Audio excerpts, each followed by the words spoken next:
Connection established.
Good morning, good evening, wherever you are in the world. This is Mr. B here. Welcome on board, everybody.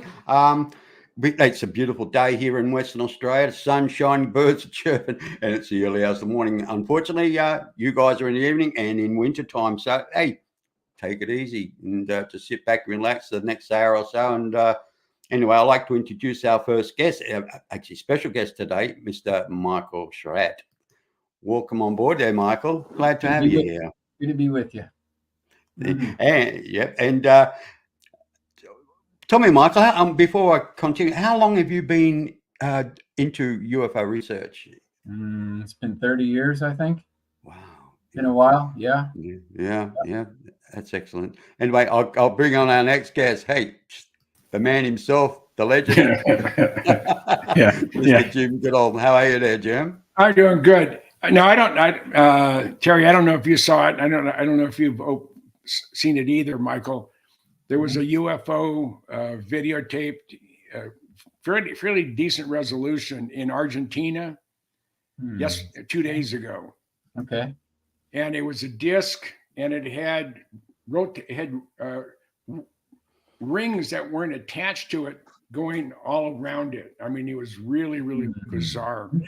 Interesting. Okay. And anyway, Jim, we'll continue this in a minute, my friend. I've got this other gentleman that loves the microphone a lot. You know, golden tonsils himself, Mr. Robert Bauer, Professor Robert Bauer. How are you, Robert?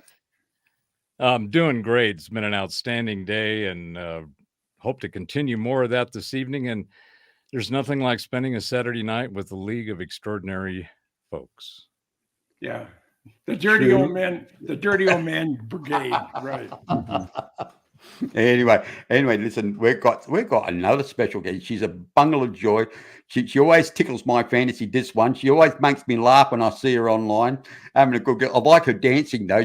Very, very, she's right into it. And welcome, Chastity. Hello, how you going, Chastity? Hey, fellas, how are y'all tonight? We're all doing well. Good. Yeah. Thank you for having me. Oh dear! Just let me get a sip of water, please. I mean, just kind of. Chastity, it's great to have you back again. I mean, you are intrepid and daring to join this group of odd gentlemen. Yes. I mean, it's like being thrown it's like being thrown into the lion's den with a meat suit on, you know. It's a little bit intimidating, maybe. I don't know. We'll just roll with it. Well, I've got a small. We've seen you hold your own before. You've done well. Yes. I have a small snippet video here. It's only about a few minutes, right? This one. And this goes for everybody. And I think you would like this one, Chastity. I really do. I actually created it this morning just for you. Oh. Yeah, I certainly did. It's about the power of positive thinking. I love that. Yes. Yeah, okay. Let's just put it on there. Welcome to Mr. Band Friends, Truth Seekers. I'm Mr. B. Have you ever wondered how much your thoughts can shape your reality? Imagine for a moment a world where your thoughts have the power to influence not only your emotions, but your actions, and ultimately your life experiences. This is the fascinating realm of positive thinking. And positive thinking is a powerful tool that can change the course of your life. It's not about ignoring the negative or pretending that everything is perfect. Rather, it's about approaching the less pleasant aspects of life in a more productive, positive way. When you shift your perspective and choose to see the good even in challenging situations, you are harnessing the power of positive thinking. But what does this mean for you? It means that with a simple shift in mindset, you can start to reshape your world. You can turn obstacles into opportunities and setbacks into stepping stones. Indeed, our thoughts have the power to shape our world, but how exactly does this work? You may question, how can a mere thought have such a significant impact on our life? Well, let's delve into the concept of manifesting reality through thoughts. Thought is not simply a fleeting moment of cognition. It is the first step towards the creation of our reality. It's the seed that sprouts into actions, and these actions shape our world. Think about it. When we fill our minds with positive thoughts, we cultivate a positive mindset. This mindset does not just exist in the abstract. It influences our actions, our decisions, our reactions. It's like a ripple effect. A single positive thought can lead to a positive action. Multiply that by countless thoughts and actions, and you're paving your way towards a positive life. For instance, consider a student who believes they can ace an exam. This positive thought boosts their confidence, leading them to study harder and perform better. So, by consciously choosing positive thoughts, we can direct our life towards positivity. So, what are the key takeaways about the power of positive thinking? Let's boil it down. The potency of positive thinking is not just a tool for tough times, but a transformative lifestyle choice. It's about consciously choosing to focus on the bright side, the opportunities, the good in every situation. Think of positive thinking as your personal power plant, generating the energy that fuels your life. When you maintain a positive mindset, it's like keeping your power plant in optimal condition, ready to tackle any challenge and seize any opportunity. And remember, practice makes perfect. Just like any other skill, the more you practice positive thinking, the better you get at it. Start small, perhaps with a positive thought first thing in the morning. Gradually, you'll see how this simple practice can shift your perspective, improve your mood, and enhance your overall quality of life. Remember, the power to shape your reality lies within your thoughts. Choose positivity and watch your world transform. This is Mr. B. Don't forget to tickle the like and subscribe button. Till next time. Well, I'm bawling like a baby. no, yeah, Chastity, we all love you. That was We do. beautiful. We all love you. I Thank know you. Jim loves you. Robert loves you. We all love you. I tell you that now. Thank Okay. you. That was so beautiful. Hey, you're more than a conqueror, mate. Thank You you. really are. Anyway, sorry about all the. Oh dear, here I go. And so, Well, B, I think you found your calling. I've been called a lot of things. Well, I think what you just did with that, I mean, if you make a bunch of those on those types of subjects, I mean, you delivered and produced that really well. Yeah. I mean, you read it like it was you, which is what a lot of people have a hard time doing. Yeah. And it was really well written. So kudos, my friend. That was That was extremely beautiful. well done. Yeah. Thank you. I can stop Thank you. crying. I'm so And proud. it had a positive effect. Oh, yeah. Well, Mhm. I'm going to give Michael a positive thought. Michael, I've been following you for a long time, especially with your Blue Room. You've got another site now, I believe, haven't you? Same site, but just different name. Yeah. Yeah. Anyway, I see you come up there, and I just go and watch it, you know. And I do post it. I do post it on my Facebook every now and then, you know. They're good ones. I like the last one you did about the spacecraft. You know, that they can fly in from atmosphere to space, you know, which I thought was brilliant. As I've mentioned to Jim and a few of my friends, there are only a few people I actually respect and follow in ufology. Well, one of them is yourself, and the other one is Preston Dennett. He has wonderful presentations. He doesn't get into the politics of things. He actually talks about mass sightings, the 10 most, which can be documented, and which he's a brilliant author, a great storyteller. And the others is Third Phase of Moon, the Cousin Brothers. Yeah, as much as they got their movie side to one part, they stuck to their grassroots when it comes to ufology. You know, they haven't kind of, oh, now we've got the name. They haven't kind of went behind closed doors. If you want to listen to us talk, you've got to pay for it. I mean, they've actually stayed out there for the masses, you know, and I have so much respect for that, and for you and for Preston Dennett. And honestly, I am so honored to have you on board, mate, today. Great to be with you. Yes. Yeah. So we've all got a story to tell, that's for sure. And I mean, I get fascinated with Jim when he talks about Belize and his past stories with Ben Rich and Bob Lazar and everybody else. And I mean, do you know what it's like living in Western Australia? We're on the backside of the world, you know, down below down there, you know. Perth is the most remote city in the planet. Really is. We're so far away from everything, and we don't get the opportunity to meet people like yourselves, like Jim or Bob Lazar or anybody like that. And it's just this is a great tool to work with on the internet and be able to have a podcast show. I mean, I don't like blowing my own whistle, really, I don't. But I've been an experiencer since the age of 7, right through to the age of 13. Okay. And then it all stopped. And then at the age of 25, I mean, just kind of, I think 6 months out of the army and physically fit, you know, great. And then I literally thought I had a near-death experience.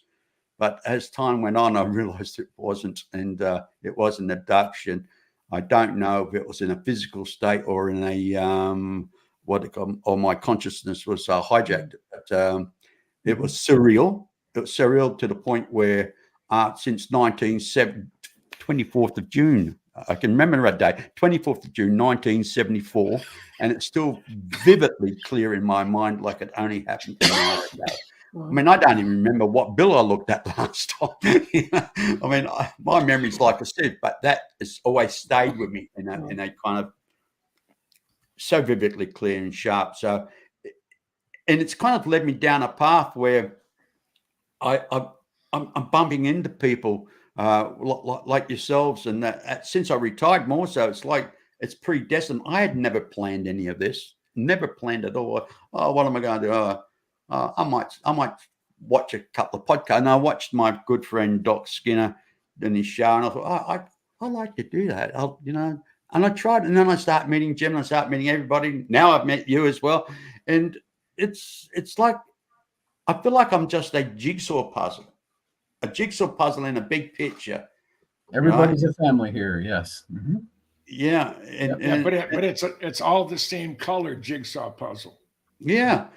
I mean, so that's the like Jim and I talk. It's like we've known. Like I've only known Jim for about a year and a half now. Jim, year and a half now. But it's like I've known him for forever. You know, it's like, did I know him in the past life or what? I don't know. And it's like with Robert, you know, it's like we just get on so well. We rat bag each other. We give each other a hard time. We curse each other. Like we know Jim's a dirty old man, but he knows I'm one too. So. Yeah. I mean, I'm in this community today because I went up to Phoenix in March of 19 to meet with Michael. You say he was flying in for a MUFON thing. That's when Jeremy Doorbell or whatever his name is going to have his Lazar thing, and that's when I met Doc. it's one thing led to another, and next thing you know, it's 2024, and I'm here with 4 delightful people. 3 really, and Yeah, right. and You'll keep, mate. You'll keep. I have I feel comfortable here. I love the people that that I talk to and that we interface with. I've learned a lot, and I just enjoy it. This is my Saturday night wild time. What are you going to do on Saturday night?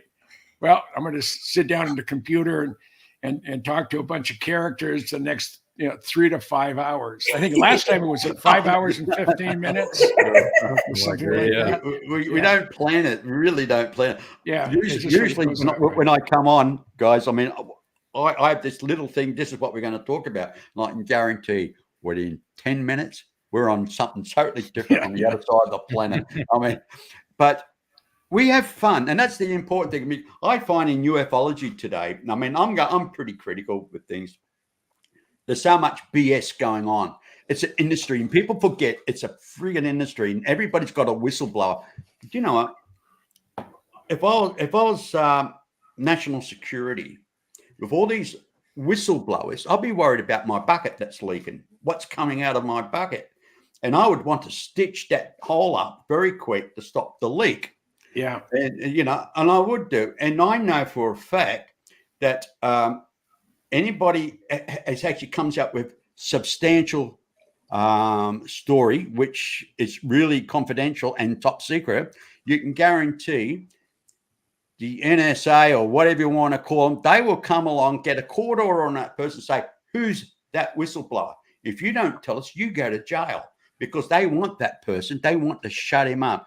Now, there's too many. I mean, I'm not saying there's no whistleblowers, right? But it's like everybody these days seem to have a dozen whistleblowers. Every week, this whistleblower is saying this whistleblower is saying, and it's all circumstantial.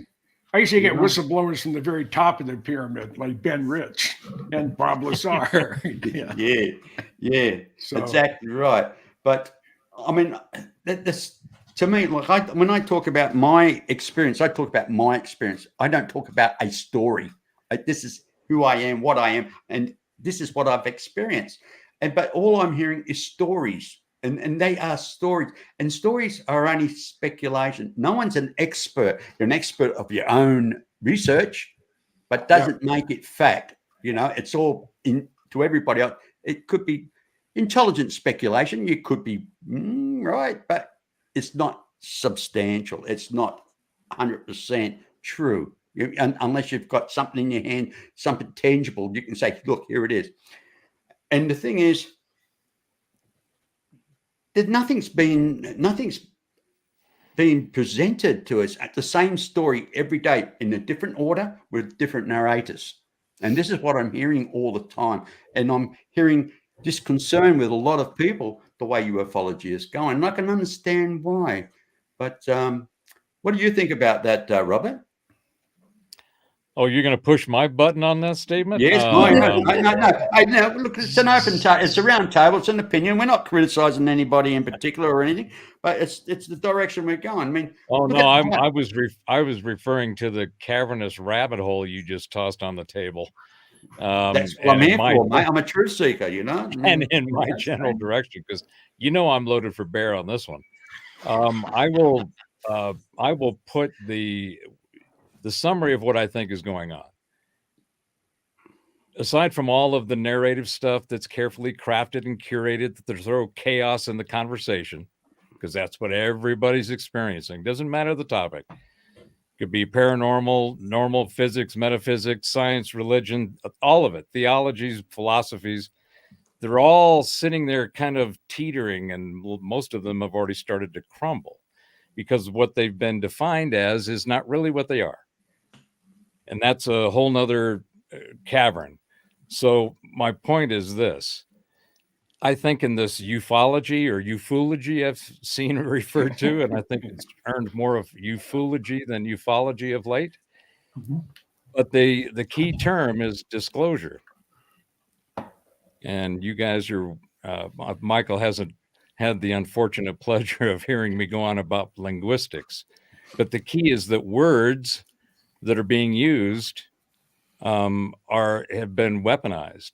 And what I mean by that is they've taken things and they've said, well, we're going to take this term disclosure as an example. And that's kind of the big meme that floats around in all the different paranormal and UFO and spiritual space. And then, of course, they tried to tweak the narrative again by, no, it's not UFOs, it's UAPs. And we're like, okay, yeah, whatever. They're still UFOs because that's what we all see. That's what our experience is based on in that definition. So they talk about disclosing UFOs. The fact that they are real is the kind of the first level of the layer of nonsense. But below that are the fundamental questions of disclosing what? Is it disclosing just the fact that these things exist and that they're not ours? What percentage is theirs and versus ours? I personally think from the data I've been seeing it, my working assumption is 70-80% of it is ours and the remaining is a mix.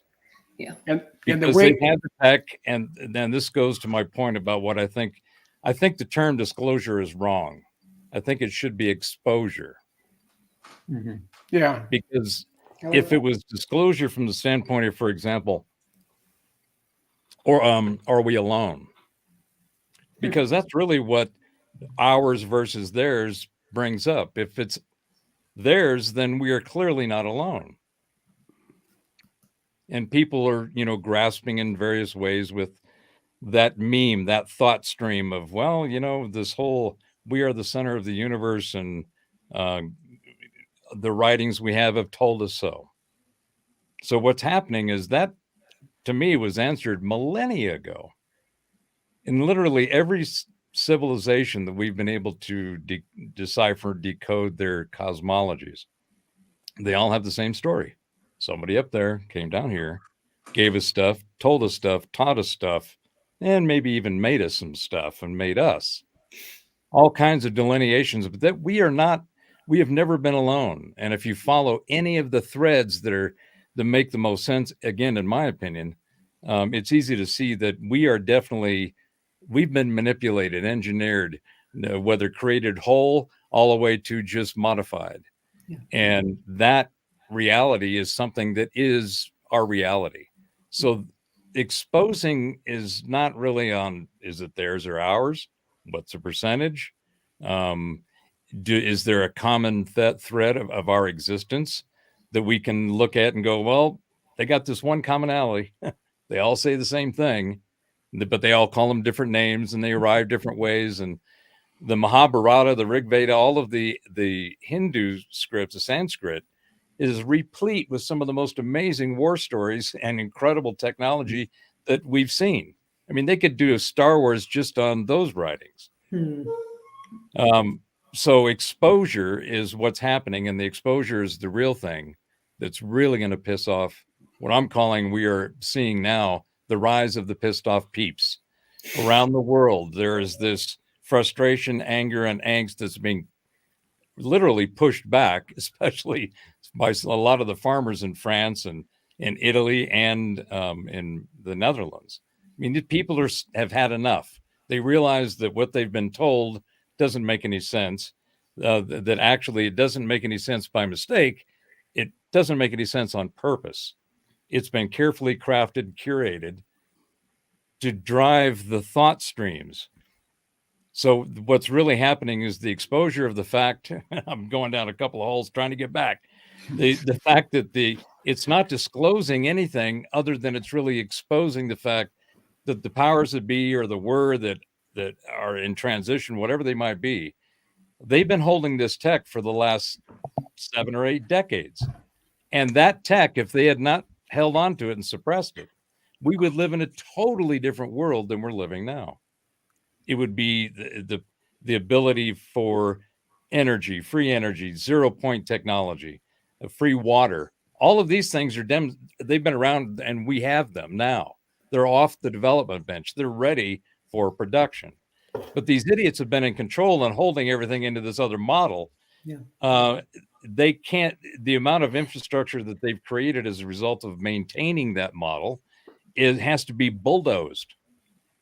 Somebody asked me what's my prediction or what I would like to see in 2024. The first thing I thought of was a brigade of bulldozers standing in each urban area, just ready to just scrape the whole thing out, because nothing can be repaired. It has to be replaced. And that would be I the heard ultimate. that before.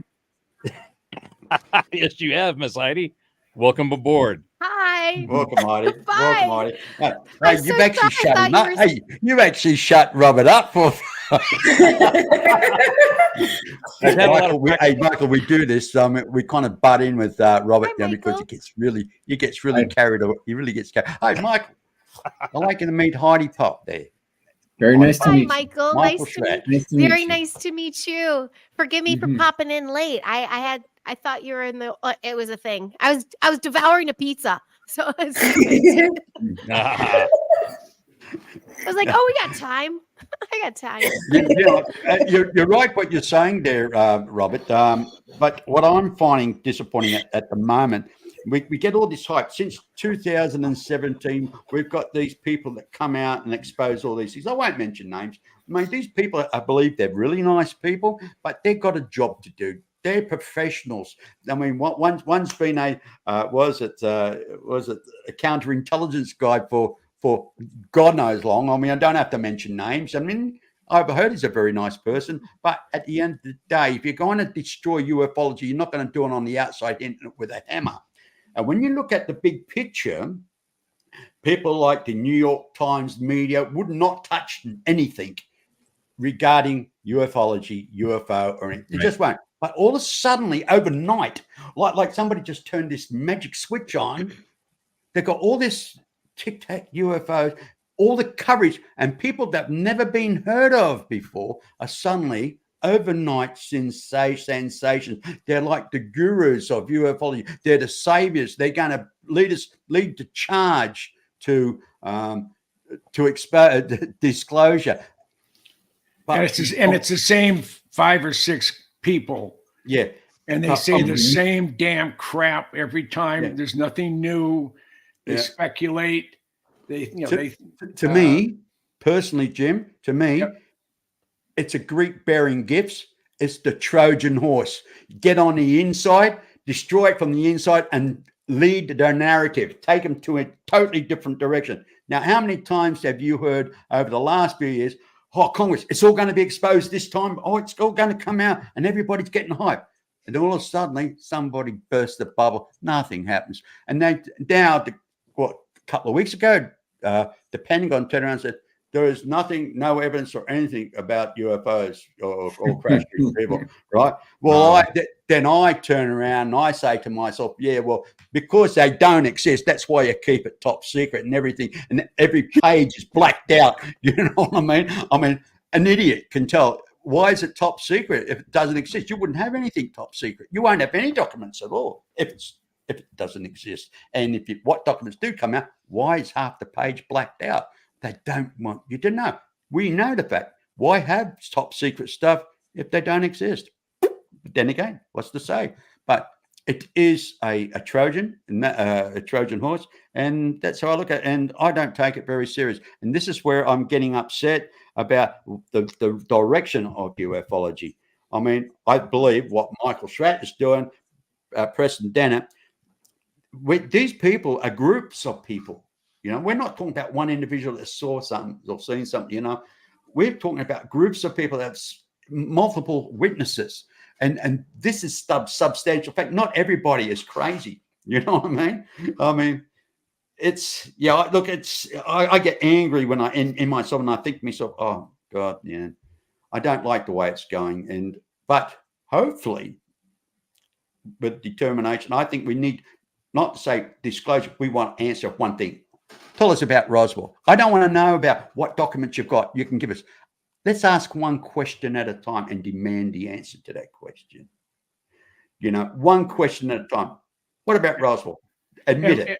And most of the times, the reason why things are classified is for budgetary purposes. They don't want the bean counters in Congress, the ones that are sort of anti this or anti that, to be able to look at stuff. And the other thing is internal power. If you are the security administrator, you hold the life of everybody in your group or your division in your hand, because without a top secret / or Q clearance for civilians and above, if all of a sudden this administrator doesn't like your attitude or where you're going, he or she can pull your clearance. And if your entire world has been working in the black environment, you've signed an NDA, so you can't put it on your resume. Yeah. I worked with Bob Lazar on the sports model, and we've flown it 3 or 4 times. It's just, I know security has always just irritated the hell out of me, because I know I got grilled when I wrote the very first book on the F-117, and shortly thereafter I was in the Pentagon during Desert Shield and Desert Storm as a historian, and I went and saw Mr. Pete Ames. He was deputy director for program security for special projects, and he told me, I got the manuscript of your F-117 book. And as soon as I got it, I should have put you on active duty, charged you with espionage, and filed charges and arrested you. I said, I'm on active duty. I'm in uniform. If you feel froggy, jump. And he sort of stood back a little bit, and he said, well, it's not in the best interest of the program. I said, well, it's bullshit, because I have not had access to anything classified. Well, you take a number of different pieces that is unclassified and you put them all together where it strings the whole story, that becomes classified. I said, bullshit. He said, according to the security manual, which I've read, you cannot, the highest you can classify something is the highest classification of any individual segment of that document, whatever it is. And if everything is unclassified, you can't classify it any higher than that. And and he said, well, you had things in the book that said we didn't like. I said, well, it's too bad. So I gave you that opportunity, and I didn't have to. I sent you a copy. I sent Ben Rich, and I sent the Secretary of Defense a copy of my book. And other than Ben said, because of classification, I can't comment. I said, okay, I can live with that. But you bastards know. So now you're getting irritated that I'm putting together state secrets. Bullshit. So I'm putting together facts. I'm putting together history, and that's my job as a historian, and now you're trying to crucify me this. He said, well, we don't like the questions you're asking. And I said, Pete, that is my job. My job is to question my government, and your responsibility and your job is to reply with an honest answer. I don't need any bullshit. I get enough of that in the rest of the world. But you people work for me. I say, I may be in the military right now, but most of the time I'm not. And if I write you as a business executive and say, I need to know about this, and you come back, so, oh, no, it's classified. When you know it isn't, then you should be fired. And I mean, we went round and round and round for about, I think, well over an hour. And finally, I could tell he was getting short. And I stood up, he stood up, and he's much shorter than me. And I looked him right in the face. I'm about this far from his face. I said, Pete, you know what pisses you off about me? So what's that? He says, I'm not afraid of you. I turned around and walked out. A friend of mine who worked at Joint Chiefs said he heard about it, and they sent Pete home about 15 minutes after I left. They couldn't get his blood pressure down. So you're a horrible person, you. Yeah, I mean, when the chairman of the Joint Chiefs tells my boss, we refer to your Sergeant Goodall as Agent Orange. But Jim, the way things have changed, especially since Bob Lazar exposed Area 51 or Groom Lake, apparently, it started getting a lot of attention. And then was it Obama kind of acknowledged the fact that Area 51 existed and everything. So the cat's out the bag and everything else, you know. But apparently the rumors are here in ufology is that everything got moved from Area 51. Bullshit. Hey, most of this sensitive stuff. This is the rumors I'm hearing. Has been. I'm not saying it's true, but give it some thought though. Alice Springs to Pine Gap. There's 12. I believe there's 12 levels below ground. But basically, Pine Gap is an American base. Even I remember years ago, an Australian Prime Minister tried to enter the base. They wouldn't allow him. No way. This is American territory. We own sovereignty of this couple of or 10, 15 hectares of space, you know, or whatever it is. But the thing is, Pine Gap is so far out, remote from everywhere, you know, I mean, literally, you know, and well, I mean, it's a lot bigger than Area 51, the desert and everything that's out there. You can see a car coming from 50 miles away. You can see the dust, you know, there's no way of sneaking up there, and it's pretty secured, really is secured. And the story I have a comment on Pine Gap. Yep. When they announced, Tucker Carlson made the comment, I think this was 2019, and then a government spokesman said the same thing, that there are craft not made of this earth that have been overflying our military installations. So I sent a text off to my friend who was at Pine Gap, and she really loved it there, by the way. And I said, "Do you believe in UFOs?" And I got an instant reply. He said, "Why, did you see one?" And I went, "No." And she says, "They're here, but I can't tell you anymore, and especially not on this type of platform. We have to do it face to face." I've been trying to track her down when I was where she was the last time. She's in Germany. When I'm down in Florida, I don't know if I could get into Guantanamo. I could get to Guantanamo in a military transport. But she was there. She really loved being there. And she's been at Kwajalein, been all over the place. But she said, they're here. And her job, I don't know what she does for the NSA, but she's been with the NSA off and on. She does contract work for the NSA. And she's been all over the world. And every time I think I'm in the same hemisphere she is, she's somewhere. She's in the other one. So it's what I've also found amusing too. I mean, I remember back in the 80s, NASA wanted to build a spaceport up northern Queensland. And it was kind of everything went quiet. Nobody spoke about it. And for years, we used to have Woomera. We used to launch rockets from there. But Woomera is closed down. It's been closed down a long time. And it's more of a tourist spot now. But the thing is, last year, was it early last year, they actually launched some rockets. NASA actually launched some rockets in the space satellites from Darwin. And all of a sudden, we've got all these spaceports around Australia. They've got about 3 in Western Australia, 1 in every state.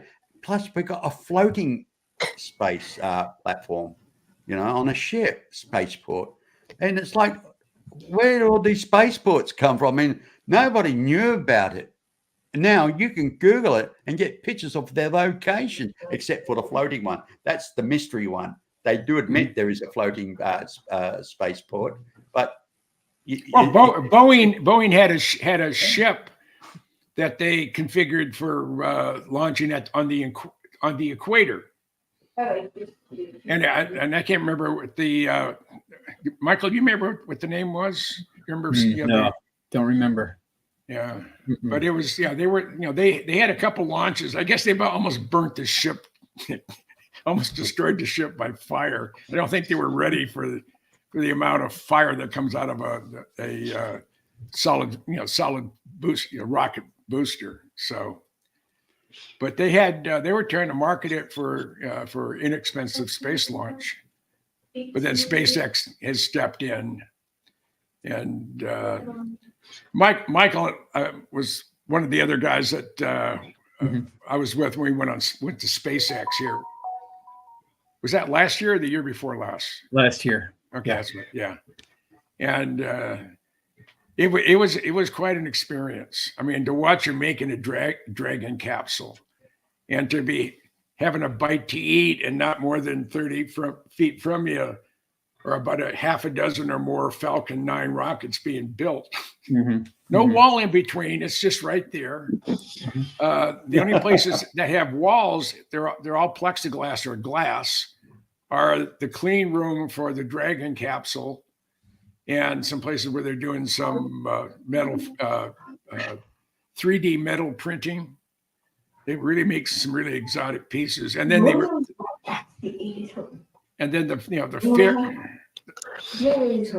Music, violin. His dog actually ate his music. Who's What's talking? that? Who's talking? What? Where's that coming from? Uh-oh. Let me try that. Is that my son? Hold on. Oh. Hey, we are live. Don't you just love a live show? Hey, Michael, we'll have to get you on sometime to do a lovely presentation for us when you feel up to it. No pressure, at your leisure, mate. I mean, well, we can do a couple of crash retrievals if you have time. It's up to you. Oh, mate, on a Saturday we've got. Hey, boys, listen to him. He said, "Do we have time?" Did you hear the naivete? Our record's 5 hours and 15 minutes. Is that right, Robert? Oh my God. 5 hours and 15 minutes. 5:15, yeah, something like Michael? that. Yeah. The Hey, floor is Michael, all yours anytime you want, my friend. Jim, go ahead and finish your statement. Oh no, I did. Well. That was my statement. That was your statement? Okay, so Michael, I have a question for you. Yeah. Of the work that I've known and seen of yours, one of the things, you're one of those researchers that's very methodical in your process and the methodology that you use. Okay. And that when I see somebody execute that kind of skill set on that process, it always fascinates me as to how do they get there? Is that the way? So could you share with us how you do your research?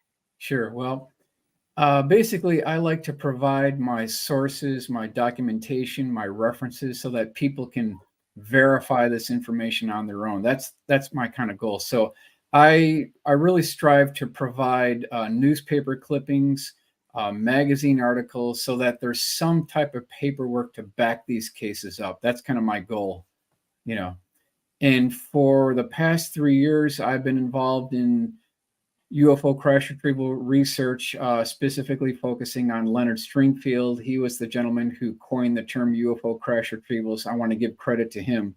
So let's see if we can share screen here. Hopefully this works. Let's see here. Entire screen, share. And if I go down here, so are you seeing this? Yep, here we are. You can see this? Okay. Yeah, we got All right, good. So I thought, why don't we spend a couple minutes? We can go over a couple of crash retrieval cases here, retrievals of the third kind, cosmic crashes, corpses, and cover-ups. I'm going to rip through some of the announcements here, and I want to go ahead and get to this publication here. So the cases that I'm going to be covering actually come from this book right here, UFO Crash Retrievals, The Complete Investigation by Leonard Stringfield. And within this book, there's all of these specific details about the bodies, the debris, the craft that were recovered, things that were put on 18-wheeler, tractor-trailer, lowboy trucks and shipped to Eglin Air Force Base, Edwards Air Force Base, Wright-Patterson Air Force Base, Dayton, Ohio. That's all of the detailed description that is in this book. However, the only problem with this book is that although it's referenced, there's no drawings, there's no illustrations, there's no full color renderings. And so over the past 3 years, I've been going through this meticulously, well done book here. and picking out the mission critical cases that really need a refined pencil drawing, which is a basis for a full color rendering. And that's what I've been doing the last 3 years here. And I thought, why don't we go ahead and start with first case here.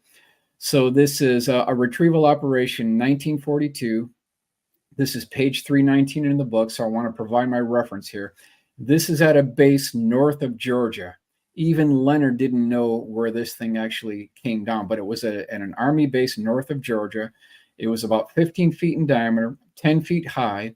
It had hieroglyphic writings wrapped around the outer lower portion of the craft itself. And there were actually 3 levels. The upper deck had a control panel that had buttons and switches and dials and levers. Second level, and you can see Rudy's enlarged drawing on the upper right-hand corner, they had what looked like 4 bar stools in back of a wraparound window, and the bottom section had a entry hatchway door. Now, according to page 319 in the book here, there were 4 crew members taken alive. They were about 5 feet tall, 90 pounds, large black eyes, milky white skin. I'm going to go to the next slide here, and I'll do an enlargement, and you can see this hieroglyphic writing on the lower surface here. So this actually brings upon the question that there has to be a united coalition of engineers, lab coat technicians, linguists who are trying to decipher what they must have catalogs of these different descriptions and writing on these craft and trying to determine what these things actually are. All right, next one. Wright Field, Dayton, Ohio, 1946. This is a 6-year-old boy, Tex Martin, page 242, 243 in the book. He was with his father, which I believe is hangar complex number 4, which you see here. And he was getting a soda pop from a janitor. And so I've got this 1946 era pop machine here. And you can see this is Rudy's drawing. And they were by this connecting cafeteria doorway. And when one of these gentlemen who worked inside the hangar opened up this doorway, he looked inside. This 6-year-old boy looked inside. And this is our first pass rough sketch on what this young boy saw. He actually saw 2 18-wheeler tractor trailer lowboy trucks that had this unknown debris tarped with heavy cables going over the top. He also saw about an 18-foot diameter dish-shaped craft, off-white in color, that had tripod legs. And then on the ground near the craft were 3 ET bodies on stretchers. And I'm going to go to the next slide. This kind of gives you the rough sketch of how we started the process. You can see the primary eyewitness in the back peering through the doorway into the hangar. And then this is the preliminary sketch. Here's the final rendering here. So you've got a 20-foot diameter dish-shaped craft. You've got the 2 18-wheeler tractor trailer lowboys. Again, this is back in Wright Field, Dayton, Ohio, 1946. And then the 3 small bodies. So once we take this as a final pencil sketch, we're going to use this as the basis for a full color rendering. And then this is our final full color rendering of what this may have looked like if we were actually there in 1946. Now, by the 3rd day, the father was reprimanded for bringing his son to this. So it kind of had a negative ending for the father. But this is what's been reported from the primary eyewitness. Next one, 1946, Private and Records Management. This is page 59 from the book Space, the Final Frontier by Clark McClellan. And this is what the cover of the book looks like. And within the book, there is this sketch of a 15-foot diameter dish-shaped craft that was 7 feet tall.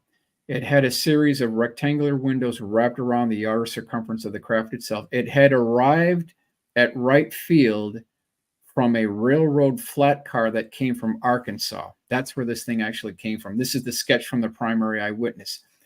This craft had no rivets, no seams, no visible means of propulsion. It had no socket head cap screws. It had no hex head cap screws. It was antiseptically sterile on the inside. I'm going to go to the next drawing here.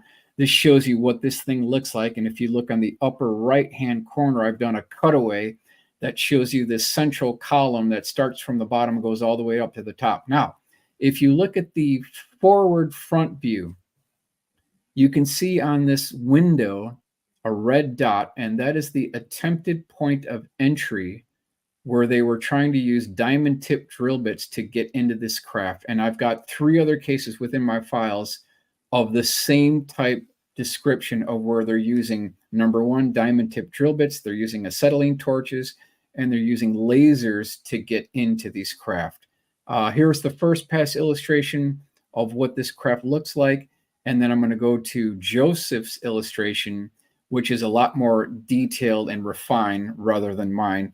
And then we'll go to Rudy's drawing. So you've got the private records management who comes up into the hangar. He has to deliver this message to high-level military brass. He's met with a friend, and this friend says, hey, I want to show you something. So he brings him back, and they see this craft. Off to the right, there's a tarp that was folded up, and in the foreground, there is a toolbox with an electric drill with a diamond tip drill bit. So we took all the information from the original sketch on the primary eyewitness, we factored in Rudy's drawing, and we came up with the final full color rendering of what this may have looked like if we were there back in 1946. And I think we'll do a couple more here. So this is west of Globe, Arizona, 1947, north of Superstition Mountains. This is page 93, case A10. The primary eyewitness was in the Navy during World War II. And he's driving down the road with a friend. They're on a Jeep. It's an unimproved road. And they run across a UFO crash retrieval operation in the midst of it actually going on. They're challenged by 2 guards with rifles, and they're ordered to vacate the area immediately. But it was already too late because they saw the beginning operation of this whole retrieval system here. Another 100 feet down this unimproved road, they saw this 30-foot diameter dish-shaped craft. It was about 18 feet high. It had augured in at a 40-degree angle. It had a low-rise dome. There were 2 rings wrapped around the outer circumference. Between these 2 rings were what looked like indented windows. And they're looking at all this. They got a real good view of this. So I took this information from the primary eyewitness, factored in Rudy's drawing, and we came up with this full color rendering if we were actually there. This is something that, you know, would have been retrieved. Now, if you think about the timeline here, we're still really not at Roswell yet. And if you go back in time, you've got Cape Girardeau, that's 1941. We've got 1 craft, 3 bodies recovered there. If you go to Battle Los Angeles, there were 2 craft recovered, Battle Los Angeles. That was in 1942. If you go back even further to 1933, there was a UFO crash retrieval in Italy back in 1933. So even before Roswell, we're already 4 to 5 crash retrievals into this already, and the body count keeps going up. I think we can do 1 or 2 more here. This is White Sands Missile Range, July 4th, 1947. Primary source was a technical sergeant, U.S. Army. This is page 196. This whole thing came down at night. It was 150 feet in diameter. It was excruciatingly well lit. They had mobile light towers. They had searchlights. They had floodlights on this thing. They had people with Geiger counters crawling up on the rim of the disc. They had people with still photographer cameras. They had motion picture film reels going. So there is documented evidence of this retrieval. This is something that could be subpoenaed, brought into a court of law, and eventually, hopefully, brought into congressional hearings. And this is our full color rendering of what that craft looked like at night. This is 1947 White Sands Missile Range. Very nice. I think we'll do 1 more. This is Carrot Patch south of Salinas, California, July, August 1947. This was seen by 2 19-year-old workers. The craft had come down the evening before. The foreman alerted the 2 19-year-old workers. This is the original sketch within the report. It was 9 feet in diameter, had a kind of a flat top, 4 feet tall. It had a double row of indented windows wrapped around the outer circumference. Here's the map on where the craft came down. You can see X marks the spot. Highway 101 is off to the left. So if you keep on going north, you'd get to Salinas here. And this is the first pass drawing of what this craft looked like with this flat top on a 9-foot diameter dish-shaped craft. Full color rendering, first pass. And then this is Rudy's drawing of what this craft looked like. Now, when the military convoy arrived, these two eyewitnesses were told to immediately vacate the area, but they saw this entire retrieval operation going on where the craft was lifted onto the trailer of the 6x6 troop transport, and they moved this thing out of here. This is the full color rendering of what this craft looked like. So I just wanted to cover just a couple of very minor cases within the Stringfield collection, and it's still great to be with all of you here. Very well done, Michael. That's beautiful work, and the renderings look incredible. No one does it better than Michael. Okay, shall I remove that now? There you go. Okay, yeah, thank you. Yes, that's wonderful. I mean, I'm always at awe when I see your work there. I'm be honest with you, I am, and I like to dive in. I like to know more about what actually happened in 1933 in Italy during the Mussolini. Mussolini. The stories I'm hearing, snippets, is that it was actually moved off to I think it was Austria or some bloody place like that, and the Nazis were working on. That's part of the technology they're working on, the bell. So yeah, Ryan Wood just released an updated version of his Magic Eyes Only book, and he's got multiple crash retrievals in there. That case is in there, and it's a little bit nebulous on what the craft looks like. Some say it was a dish-shaped craft. Some say it was more acorn-shaped, kind of like Kecksburg. So I think the jury is still out on what the configuration looks like. But the point being is that these cases go back long before Roswell. Yes, most definitely. I mean, it goes back to the 15th century where they actually put posters up on walls saying about the battle that was going on in the sky, you know, and of course the church turned around and says it's an omen of God. You know, everybody should kind of, you know, like turn to the church and, you know, renew your faith and everything. Superstition stuff, you know, but yes, all these encounters and things happening, it's been going on since, well, I mean, I have my own theory, but then again, I'm a firm believer that a lot of aliens we actually encounter here, especially abductions and stuff like that, are actually earthbound aliens, and honestly, I sincerely believe they are from the depths of our ocean. The ocean's been around a lot longer than the land, and if living beings can evolve over 200 million years, well, just imagine how much would have evolved in the oceans over 4.5 billion. And actually, as Robert Barr would say, that's only speculation. It could be 8 billion years old. I mean, because you can only do a timestamp on organic. You can't do it on natural mineral, unfortunately, unless there's organic in it. So it's sort of speculation. Well, they actually could if they looked at it differently, if they used frequency physics instead of using this grit model and this materialistic, mechanistic stuff that they're all confined to. Tesla had it, Maxwell had it, Keeley had it, Heaviside, Whitehead, Bone, Dirac. I mean, there's all these people have all pointed to the thing that is the ether, is what they typically refer to it as, but it's the atmosphere, the space we exist in. I jumped in. I've been having a bit of fun going in and trolling the physics groups and the folks that are in there parroting all this stuff of high octane speculation using math models and machines to come up with some formula. They're basically taking all this quantum math and mechanics and putting formulas to metaphysics, stuff that's been done for a long time. And they still can't figure it out because they're using all the wrong variables, in my opinion.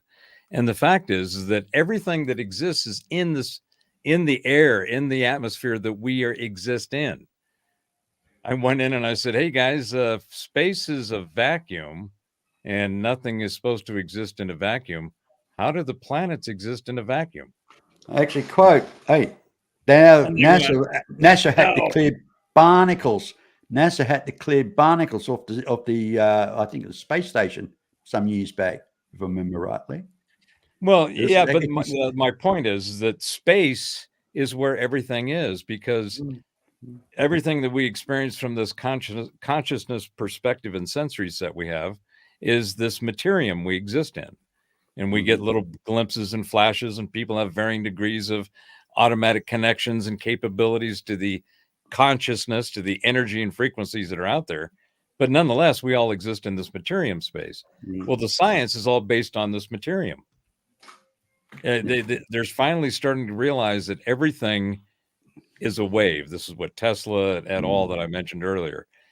The ether is a fluid motion. It is a constant set of infinite frequencies that just has a characteristic of in motion, always moving some way, and seems to be always creating more of itself.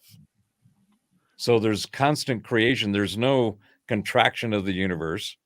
Everything is expanding because that's the nature of the universe, which is consciousness. So all this stuff is something that is actually so much easier to think about, because space is where it's at. If there wasn't space, none of this would have a place to be in space. It's and everything that we need: water, communication, the 0 point energy, directs C.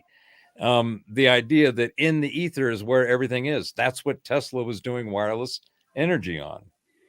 And all of those techs, this goes back to the disclosure versus exposure. The guys that have been holding on to this stuff, not only the government, but more particularly the corporations and the subcontractors and all the levels of the black, beyond black and down to black, all of that stuff is existing, has been around, and they've known about it for decades, and they've kept it. They haven't been nice and shared it with the rest of the kids. And that is what is going to piss off the peeps. That's where people are going to go, all right, you guys, you've kept the good stuff, the toys, the ice cream, and all the wonderful things from the rest of us. And we could have had a different world had you shared. Mm-hmm. B, did you see that question? That's what's going to piss people off. Yeah, I hear. B, did you see the question there from Eric? Hello. Sorry, I'm still wondering where I missed the pivot. I jumped on late. I'm like, I thought this was positive thinking. Positive thinking to transform your life. And then I'm like really listening to everything. Hi, Eric. Yeah. Hey, Eric. We actually covered that a little while ago. I think 80% of somewhere around, give or take, is ours. The rest I said 80 to 90% from my end.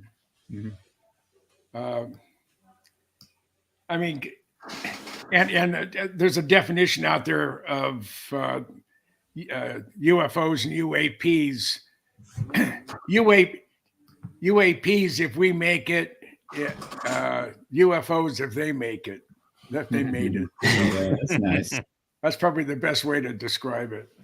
But I know I'm excited about what could happen.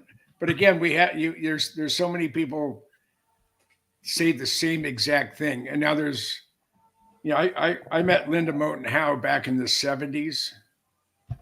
And she basically said the same thing for the whole 70s. I mean, she had an incredible experience where the government actually gave her tons of raw material, photographs, videotape, 16 millimeter, 35 millimeter, and even large format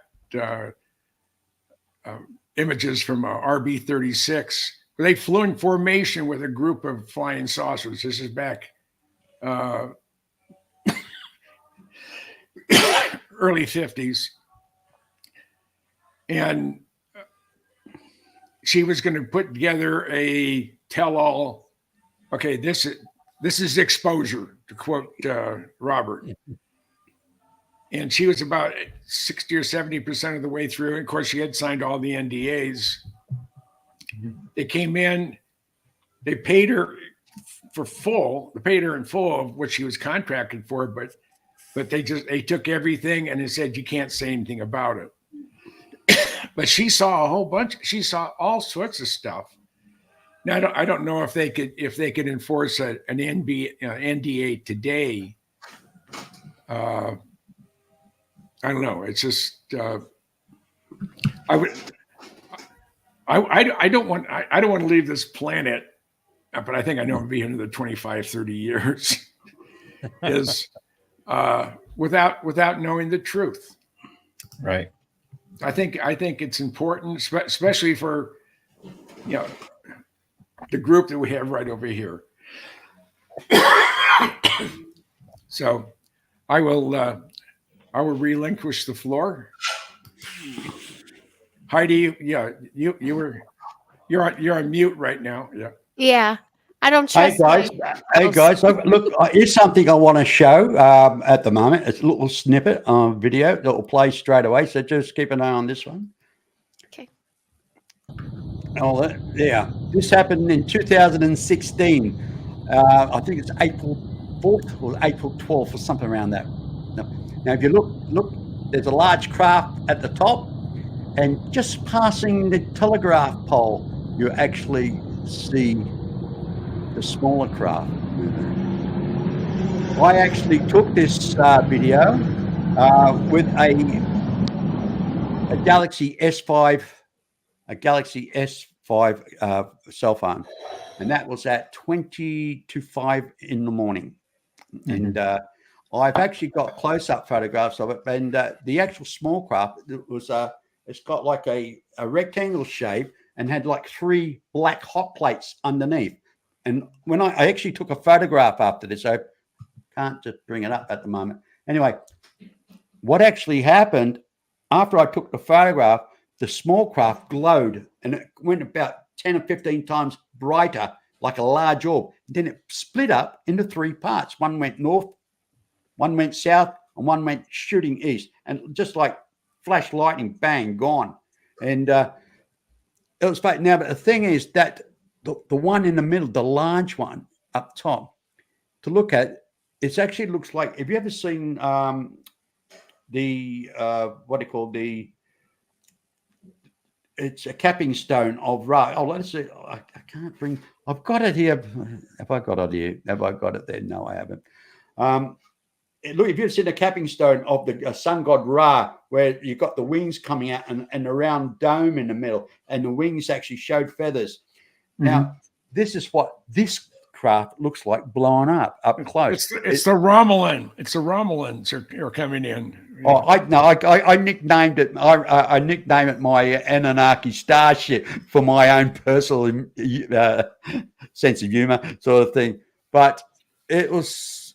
I'll send it to you sometime, Michael. You can have a good look at it, video and all. So, yeah, later day. I will do a proper presentation. Terry, I actually. Yes, sorry.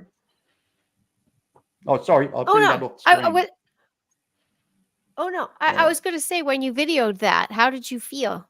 Like I feel like that question before, when you spot a ship, it's either you have this energetic reaction or you don't, and then I can kind of, that's a man-made one.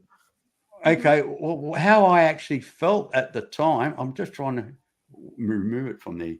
Where do I do it? Where did I do? Just me. It's just me, isn't it? You know, you want something to work, it doesn't work. Yeah. It's live. Sorry, guys. Anyway, I'll remove. I'll find it in a minute. Here we go. I got show, and okay. And it's still like, okay. How do I remove this? How do I remove it? It's stuck. Isn't it where you scroll underneath us, right? There's so many of us. You probably have to go down to the second row. Yeah, I'll find it. Remove from stage. Here we go. Sorry about that, guys. Where was I? Mental block. Senior moment. Heidi asked you about what did you feel when you. Okay. Yeah. Sorry. I was on the way. Look, I was doing IT. I work for the McDonald's Restaurant Corporation. You know, doing the maintenance and everything else. And it was. I was on the way to work, early start. And as I just coming through the traffic lights, in my peripheral vision, I saw like a shooting star, but it stopped on a dime. Nothing I could do. I was driving. I was going, and within another 20 yards, I was going to turn right, and phone was in my pocket. Couldn't do anything, so I pulled into the car park and hopped out, parked in my vehicle, and walked down towards the front door of the restaurant where I was working. I looked up, and I could see the star moving. You know, I thought, oh, so I get out my phone, and I'm taking a video, that short video of it, and it just really. I mean, with the Galaxy S5 smartphone, you can't really enlarge, but you can do it with a still photograph. So I thought, okay, I'll take a still photograph. And it's after that photograph, I took it. It just, how did I feel? My heart was racing, mate, because it's not the first UFO. So I've always seemed to bump into these damn things, and I don't know. It's Jim knows a bit about my past there. I mean, there's things I can say and things I can't say because I have signed an NDA, non-disclosure agreement, so many years ago.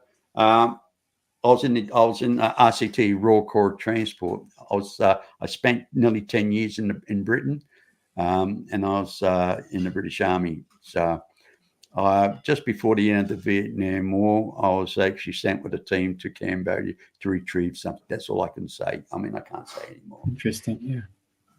Well, that explains your accent. Now we understand why I keep going from British to Australian, British, Australia. Which one is he? Which one is his accent? Well, I was born in Sydney, New South Wales. My father was demobbed from the Royal Marines in Australia after the Second World War. And in 1964, his father died. So he decided to go back to England to look after his mother in her twilight years. So he dragged the whole family there. It was an experience, and I thank my father for it. God rest his soul now. But I managed to see a lot of Europe because of him. I was based in Bielefeld, Germany. I had a lot of exercises with Americans and everything. I was involved. I even had a beautiful couple of days in a chieftain tent under the Rhine River on exercise, and I was conned into it. My sergeant thought it was quite amusing. Go hop in that tent and go with them. Well, he didn't tell me that it was going to be submerged under the Rhine River for bloody 2 days, hiding. And, hey, you know what it's like being in a small chieftain tank with 3 other people, and you got to go to the toilet? Not pleasant, my friend. Anyway, Chastity, giggle. You're being very quiet there, sitting there. You're an outsider looking into the ufology side. So what's your take on all this, sweetie? I mean, so I mean, I believe it all. I do believe a lot of the craft that people probably see these days is probably more ours, but I do definitely believe that there is other life. I think it's kind of silly, but I guess I understand that's the programming of people that think that there's not other life out there. I think that's very wild. I think we may even interact day to day with people that we may not even know. I think the veil is thinning, and I think we are starting to see things more and more. So yeah, I believe the sky's the limit. I believe anything's possible. Anything.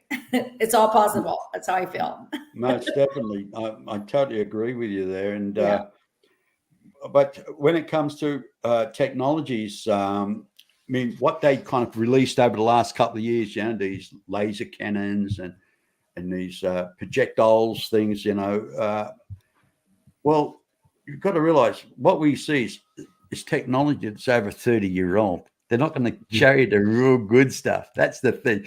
I mean, you don't show the ace card. Would you agree on that? Would you agree on that, Michael? I've heard. I concur. Absolutely. Sorry. That's for sure. And James. Yes. Mr. James C. Goodall. Well, I mean, a good example of that, the original Blackbird, the A-12, Oxcart was his code name. Your baby. It first flew in 1962, and finally in 1988, after it had been retired for 20 years, they announced the existence of a program that came before the SR-71, and that was the A-12. And I knew it, but apparently the rest of the world didn't know it. I mean, it was just, but any gee whiz new thing that the military is going to show, it's probably 20-year-old technology. Yep. The classic example to that one too is with the GPS. I mean, all the submarines around the world, the Polaris submarines and the Yanks, what you guys had, they had the GPS something like 36 years before the old rack system. You know, they're about a meter wide and about 2 foot thick. You know, and they used to put them on racks. And then all of a sudden they released it. Then it went down from a touchpad. Yeah. Down now, it's in your cell phone. I mean, it's unbelievable how this technology moved once it made public. And but what I bet it'd be hard for us to fathom, really, the technology that they're using. It probably wouldn't process if we saw whatever. Well, here's the mind-boggling thing. During the Second World War, that they came out with transistor radios just after the Second World War. 4 transistors these things had. That's all they had in these radios. Now we're looking at our cell phone now with 28 million, maybe more transistors in a cell phone. You know what I mean? I mean, the mind-boggling thought of saying, hey, we can actually look, you would have said 40 years ago, 50 years ago, you'd be able to talk to somebody on the other side of the world on your phone and look at them and listen to music at the same time. They'll look at you like you're crazy. The equivalent technology that you have in a new iPhone 15 or whatever it is today, you have more computing power in your back pocket or your carry-on or in your purse or your jacket, wherever you put your cell phone. I just had an evil thought. It's more technology to what landed man on the moon. That's a fact. No, it's more technology in the mid 1980s that existed in the world combined. Yeah, exactly. And it's actually mine. But what people don't realize, innovation. Going back 1940, Dick Tracy, you'd call him Go Gomez, with his smartphone. If you have an Apple smartwatch or a Google smartwatch, that's exactly what you have. Plus, it'll give you your A1C data on it. It will give you your pulse and your heart, and your heart rate and your blood pressure. Exactly. And everything you never really wanted to know about your body. Look, I'm an old fat guy. Just leave me alone. I don't want anybody. I don't want to know. Are you saying those devices are a little TMI there, Jim? It's like I don't. Yeah, it is too. Yeah, way too much. Way too much. Hey, do y'all? I'm butting in for Eric. Did y'all see Eric's question about that craft that went to the next atmosphere really, really fast? Any thoughts on that, panelists? I'm asking for him. Michael actually did a presentation last show you done, wasn't it, Michael? On a spacecraft? Yeah, sorry, one Michael, of them. I didn't see that. Sorry. Yeah. Well, I didn't. Okay. The only Have thing you got that available with you at the moment there, Michael, at all? Let me see here. Tell us about it if you can. Sure. If possible. Okay, let me see here. Well, while he's looking, I'll share the information that I understand about that.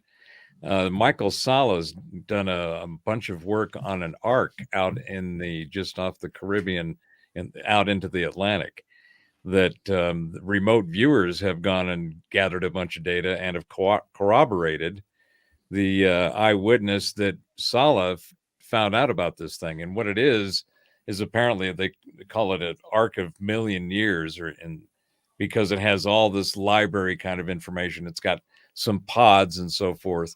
And it's supposedly supposed to be for the evacuation, if necessary, of human life from the planet. And there's supposed to be several of these. Now, I haven't heard of any of them coming out of the ocean and going up into the atmosphere, but we've seen plenty of anecdotal reports by people who have witnessed that kind of phenomenon.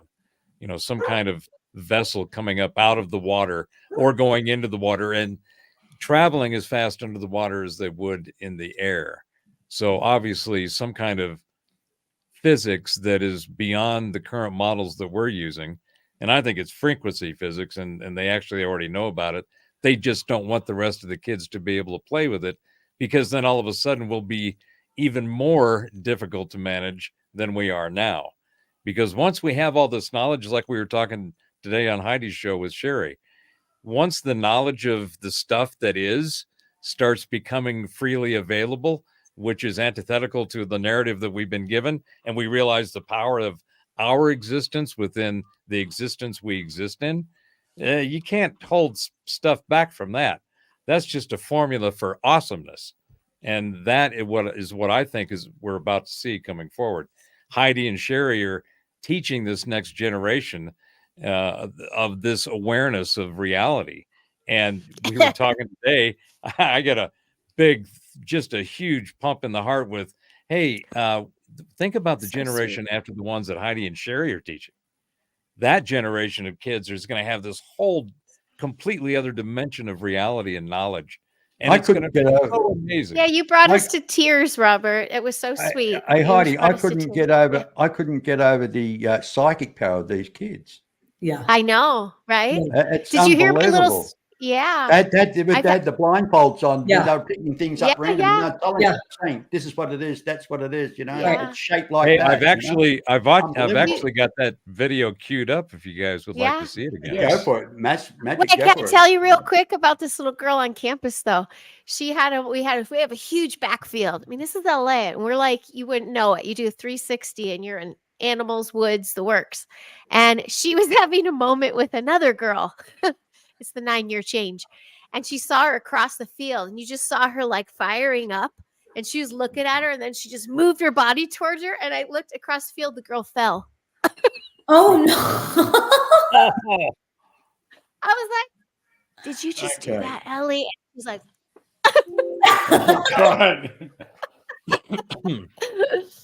so it's, I just wanted to share that. Okay, I'm muting. That's awesome. That was awesome, Heidi. All right, so this is a short piece. It's a couple of clips out of Caroline Corey's documentary Superhuman, Making the Invisible Visible. And this is about 10 minutes out of 2 hours. And it was relevant to the topic we talked about on Heidi's show today, the innate psychic ability of children. So I wanted to show some of the research and the experiments that have been going on, because this was from 2021. And I can only imagine what these kids are doing now. So give me a 5x5 if you can hear it okay. Yep, it's fine.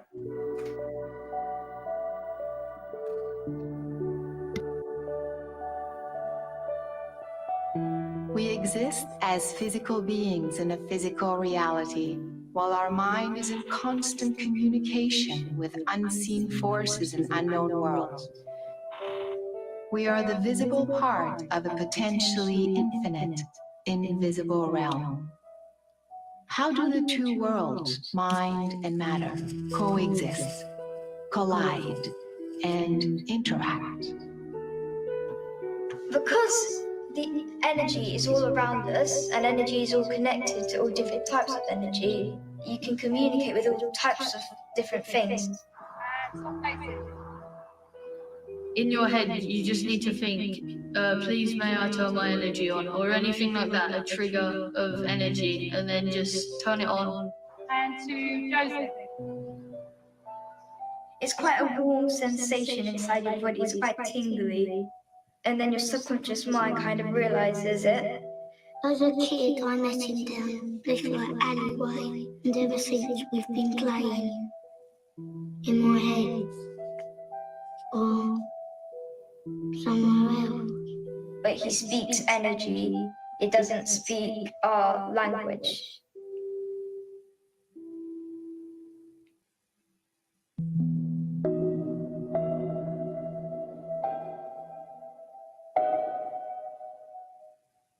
Like many children, when I was young, I was very, very sensitive.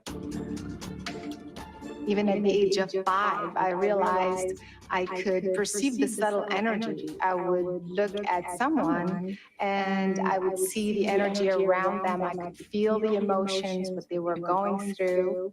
I would put my hand up and I could hear their thoughts sometimes. That got me on a journey of discovery and research in the field of consciousness, how consciousness works in the physical world, and how we can answer some of these questions. For example, when we sense the presence of someone, but there's no one there, what are we tapping into? What are we coming in contact with? How can we perceive an event before it happens or remotely at a distance? Is it possible to change the chemistry of your body or even your DNA? How is it that you can move a physical object without any contact with this physical object? Or use your consciousness to see without your physical eyes? The rain was tapping, and the windows and the wind was banging. These are the phenomena that we're exploring here with a new scientific approach that could potentially explain it all.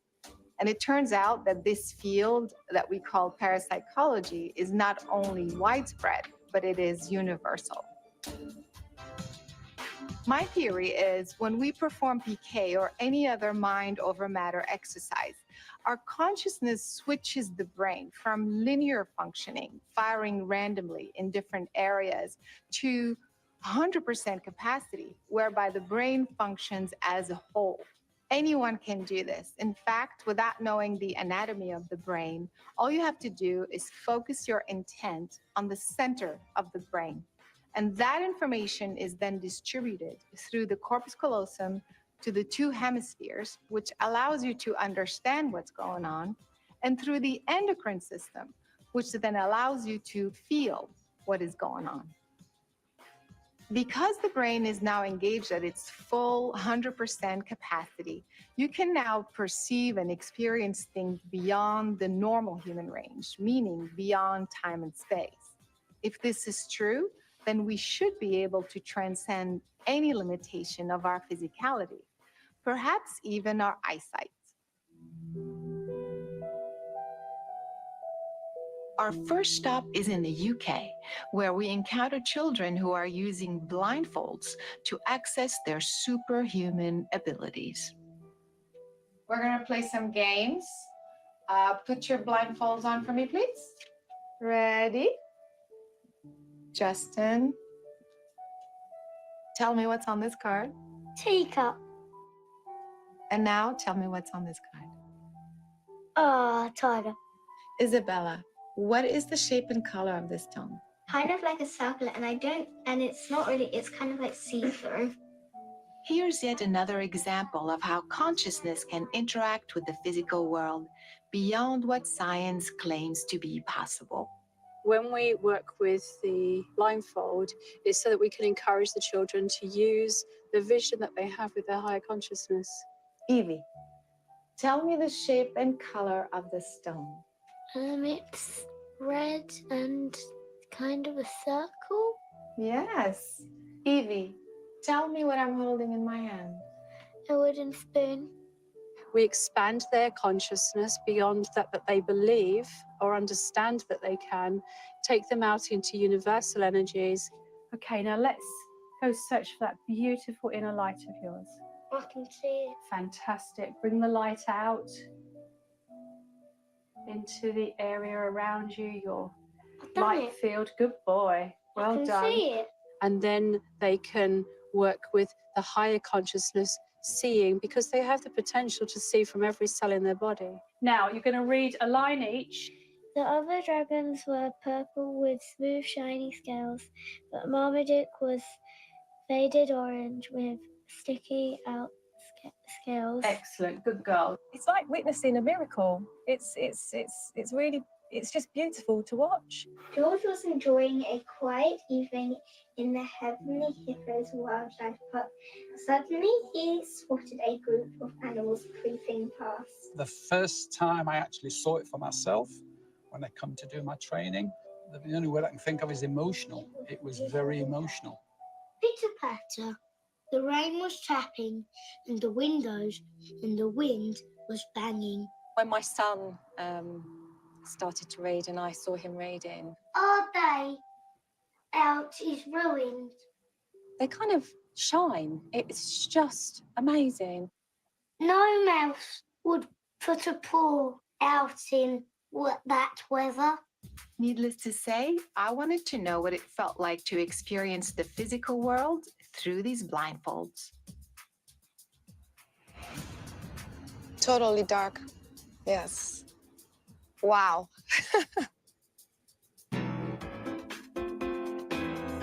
Witnessing these incredible children up close got us on a journey to discovering others around the world who are applying similar methodologies to achieve mind-blowing results. At MPUSA in Ogden, Utah, a blindfold technique called Vibra Vision helps you sense the vibration of various objects in the physical world. All physical matter in the universe is actually a form of energy that's made up of atoms. And those atoms are cycling or vibrating at a certain frequency. Practicing vibrovision gives us the ability to access our sensors and to perceive those vibrations, and then convert it into a usable mental image we call mind sight. Red, yellow, blue, yellow, orange, blue, green. We can perceive the unseen to do things that are thought of as impossible. 8 of clubs, 10 of diamonds, 5 of hearts. 1, 2, 3. At MPUSA, folks of all ages demonstrate these incredible skills inside the academy and out in the real world. How about the grilled chicken and sausage gumbo? Gumbo. Okay. How much do they cost again? To $29.98. Correct. And Colton, what were you just touching? These are fan boxes. All right. What color is that? That's it. Let's find the Lay's brand.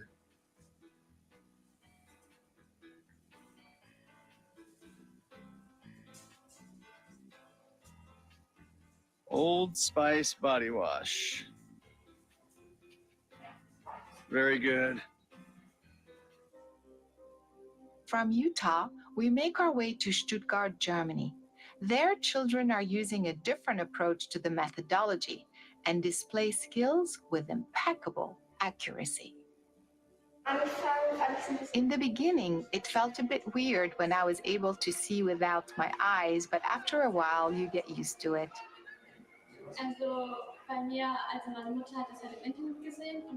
I was rather skeptical in the beginning, but once I learned it myself, my reaction was, wow, this really works.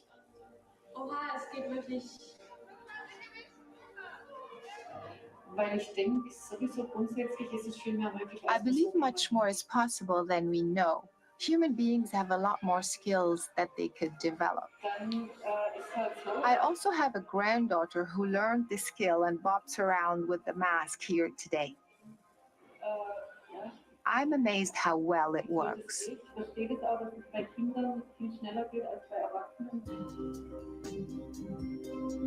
Groups around the world are using various techniques to achieve very similar results. I decided to investigate the origin of these methodologies, which led me to InfoVision in Moscow, Russia, and its founder, Mark Komisarov, who discovered blindfold perception 20 years ago. Постарался создать методику, которая, как мне казалось, могла бы активизировать эту способность. We developed a methodology that first worked with kids. Then I tried it with a blind kid, and it worked too. Then I tried it with adults, and it turns out the methodology also works with adults. And that is what I've been doing for the past 20 years. Эту способность у любого человека. That's good. That's interesting. Hey, Robert deserted us. Where are you, Robert? Get your butt back. Isn't that here, amazing? Yeah, that's an incredible documentary. Yeah, It was such a good one. Yeah. That's a really good one. Okay. I shared with Robert. I'll share really quick again right after that video. I was moved to in our show earlier because I had thought of a boy. We had our spring concert yesterday, and he plays violin, but he's what would be called on the spectrum, or what in another school he'd be diagnosed with something. With us, we're just like, it's our little buddy. And he doesn't play. He just hangs it on his chin. He just wants to be with everybody, never participates in orchestra class. We had our performance, and the conductor started the motions, and he closed his eyes and he just held it, and he played like the most perfect song. It was just, and he's Wow. 10. I almost just turned Wow. 10. And I was just like, we were moved to tears. We were just like, wow, look at him shine. And so Yeah, it's it like was so I know cool. I know this child personally, a particular child. He's Mhm. 7 years old, and he's got a little bit of autism. Uh-huh. He reads thoroughly. He's excellent at maths. He can also play a piano. Tell me about Wow. it. And when he Yeah, watches yeah. a video, he will actually kind of memorize the words. And Yeah. 2 hours later, he'll be repeating the words he actually saw on the video, Of course, word they're for going to word. label those children. I call it it's got Exactly. I would say a savant Yeah. syndrome, which is Yeah. absolutely magical. But again, that's I'm all a in an open mind. I mean, unfortunately, it's sad to say as we grow up, we are mentally conditioned. You can't do this, you can't do that. Yeah. No, you're wrong, you're right, or whatever. And we are conditioned to conform. That's the word I would say, conform. And Yeah. I mean, you're not allowed to be a critical thinker. They won't allow it, especially people in the science field, because they're getting paid to do a particular job. They're not paying you to be a critical thinker. We want you Right. to research this. You stick to that. Don't stray down that road. Where like we're not interested what your opinions may be about something. We want you to do the study we are paying you for, and that's the trouble with a lot of people in the science field. They're Well, tied and to up. that point, B, what's interesting now that you mentioned that, I was just making the connection. The cancel culture crap that we've all been subjected to over the last several years, right? Right. Well, that kind of tactic has been going on in the sciences for decades.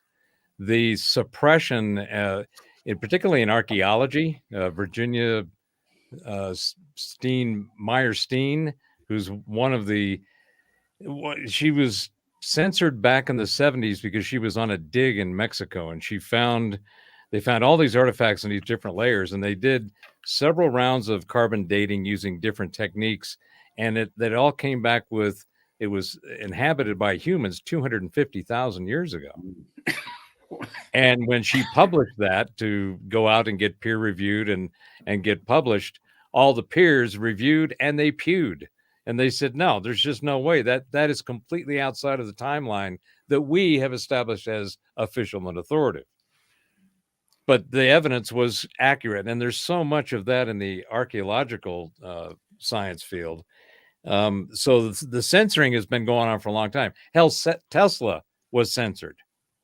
Yeah. I mean, you don't hear about Tesla in any of the science and history books. Yet Again, all Robert, of the technology that we use came from what Tesla put together and gave us. Yeah, and I didn't hear about Tesla until I started going down rabbit holes. I never heard about him in school, nothing. In South Africa, right, where the gold mines were, the ancient gold mines, they call it. Now, at certain depths, they found evidence of civilization going back 200,000 years. Now, as they've been excavating this, now they're finding beneath that there was another civilization. I mean, what's the date? How far does this go back? We want to talk about rabbit holes. See, I mean, that's going deep as far as I'm concerned. The sites that I've been at in Belize and talking to the Belizean grad students, archaeological grad students, they told me that they're leaning in the direction of the fact that the pyramids are between 20,000 and 200,000 years old. And the Mayans found them abandoned and repurposed them for their own use. At one time, there was between 10 and 20 million Mayans from just south of Mexico City to the northern part of Colombia. And good old European diseases killed off a whole bunch. And then they were also, they were vicious. Not today. Today, they're all short, little, squatty people and smile a lot. And they're easy to deal with. What are you laughing at, Chastity? Yeah. Well, Jim, the findings down there that you guys are working on, and I think they've all of the LiDAR data that they've gotten through Guatemala and Central America, over the last couple of years has revealed over 60,000 buildings. They had no idea were there. All kinds of roads and infrastructure. Yeah, right? in a very small area too. Yeah, extremely small. So I think, if you tie a bunch of or a few different theories like the whole Atlantis model, Poseidon, which is apparently kind of somewhere around where the Bimini or in that region, there seems to be a lot of data that says there was a civilization center around there, the Yucatan, all through Central and Mesoamerica, down in even to South America, was probably where one of the original or even last remaining civilizations of this Atlantean culture actually were. There's more evidence that there's influence from Mesoamerica to the Middle East and to Mesopotamia, to the Egyptians and the Canaanites and the Phoenicians, than there is coming this way, or you're coming here from there. So you look at those kind of things, and it's all speculation, as B was saying. But the data trend, if you look at it in trend analysis directionally, it's pointing, to my opinion, to the Central American region, that middle part of the Western Hemisphere around the equator is most likely one of the original and last outposts of this previous iteration of civilization that we refer to or call Atlantis. And if that's true, when those people get down there and start digging into all of the stuff that has been buried, and they start finding out that history is completely different. Now, I don't know about y'all, but I am going to be going, Yahoo, thank you very much. Tell us what you got, because it makes more sense to me than the official narrative that academia has given us. That's my opinion. Good opinion, I tell you. Now, I just realized I had my microphone. Well, it took you long enough. I was expecting to come out a little quicker than that. Actually, I was really surprised that you stopped talking. I'm really baffled about that. Is your throat sore? Great being with all of you tonight. Have a good night. Nice to meet you, Michael. Great being with you. Very nice to meet you. Nice to meet you. Look forward to more. I'll be in touch, Michael. Good. Bye. Chastity, I saw your message too. Bo wanted to say hi to you, though. What's that? Oh. I wanted to say hi to you, Chastity, though. Oh, hi. I didn't even see my. Oh, sweet. He's a beagle. A beagle. Is it beagle? Cocker Spaniel. Oh, He's Cocker just shaved. Spaniel. Yeah. All right. Okay. My eyes are blurry. I'm having a hard time focusing on anything. I don't know. This has been happening a lot. So I didn't even notice Dog for a minute. He just came up. He's like, "What are you doing, lady?" Oh, so sweet. I love him. Yeah, I like dogs. They're man's best friend for sure. Yep. And woman. Yeah, Moon's got a comment in there about Big Bang, no proof whatsoever. Dogma, evolution, no proof whatsoever. Gravity. And he's absolutely right. I mean, there is no proof. They're all speculation. And actually, what's even more interesting, and I'd love to talk to Michael about this, the major dogmas of science are not the laws. The laws of thermodynamics, the laws of energy conservation, the laws that the universe is nothing more than a bunch of matter that has just magically appeared with, apparently, the Big Bang was infinitely small and infinitely dense. And all of a sudden, for some reason, it supposedly unfolded into the finite with all the rules and regulations and laws and everything that constitutes the material world that we're in. And you go, well, can you all explain that? Terence McKenna's famous statement of, science is all based on give us one free miracle and we'll describe the rest. And it's like, well, because it's all speculation. They're all assumptions. Law of the speed of light, this law of the constants. None of those are constant, and none of them are laws. They're habits. And when we look at it, we've only been measuring this stuff with the telemetry toys and techniques that we have for just the last century. And how much of that stuff has changed. So I don't know about you guys, but I'm in the mode where I don't believe anything I hear. Everything is suspect. And Well, that's it, because we've been bombarded with BS for such a long time. Well, that's a great place to start, and a reason why it's like, I'm not going to believe it until I do my own vetting and I have my own personal speculation of, fact or fiction or wherever it is in between, unknown. I mean, Because you can't trust any of the authorities in the establishment. Their credibility, they have tanked their own credibility with this inept, suboptimal performance over the last 5 years in particular, but it's been happening for decades. But now it's just all kind of coming out, and once it's like somebody opened the fire hose, said, here's all of the incredible, non-credible shit that we can shove at you. And you sit there, you go, okay, yeah, you're right. It's but doesn't make any sense. You can't trust it. You're forgetting that they're only telling you the same shit they told you last year, the year before, and the year before that in a different order. Yeah, it's like, what type of topping do you want? Do you want chocolate topping or do you want caramel topping? But still the same shit underneath. Underneath, yeah, it's still the same crap underneath. It's just a different flavor on top. And and this what and people are taking all this on board, and they wonder why. Oh, I wonder why I'm putting on weight. Yeah, it's because you're taking on a lot of BS. That's why. I mean, it's a fact. That's because you have random shows on the internet and sit around eating Cheetos while you're chewing the fat. Throwing turds on tables. Is that what I'm doing wrong? Oh, mate.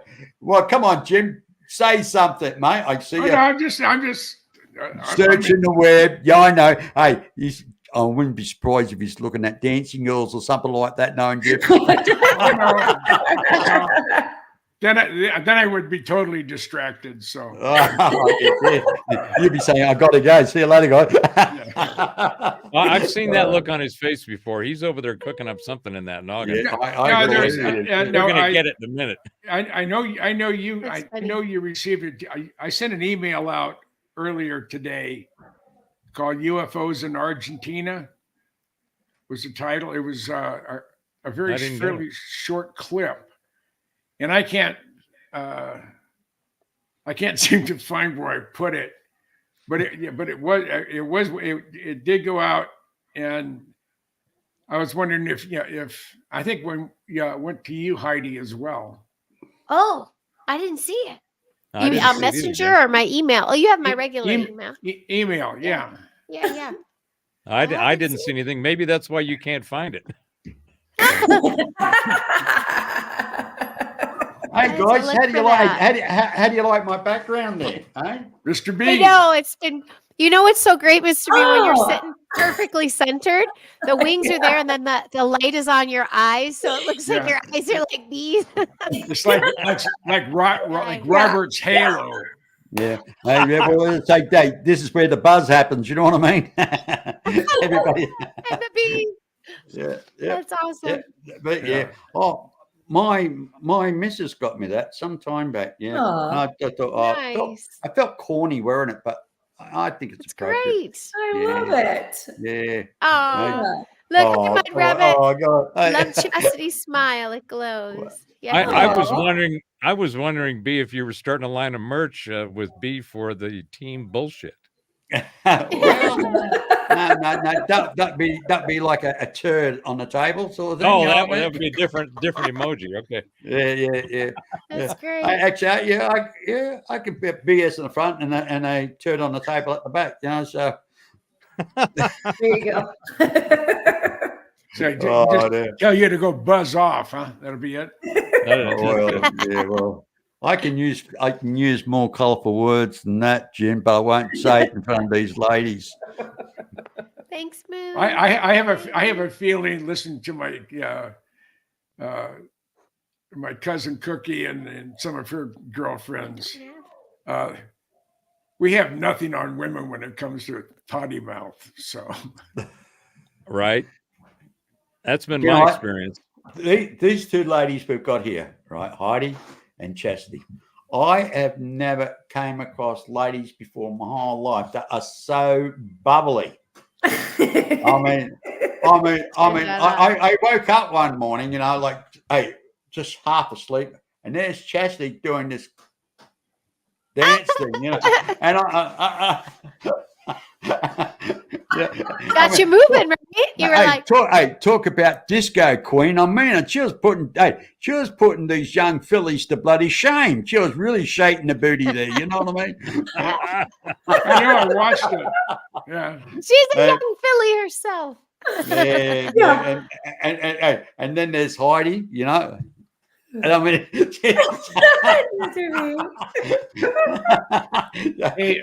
the excitement of it all. She can. No, I mean, I've got you characters. I've got you all picked out and stereotyped. You know what I mean? It's unbelievable, and it's lovely, and it's refreshing. It's great. And then we got our linguist.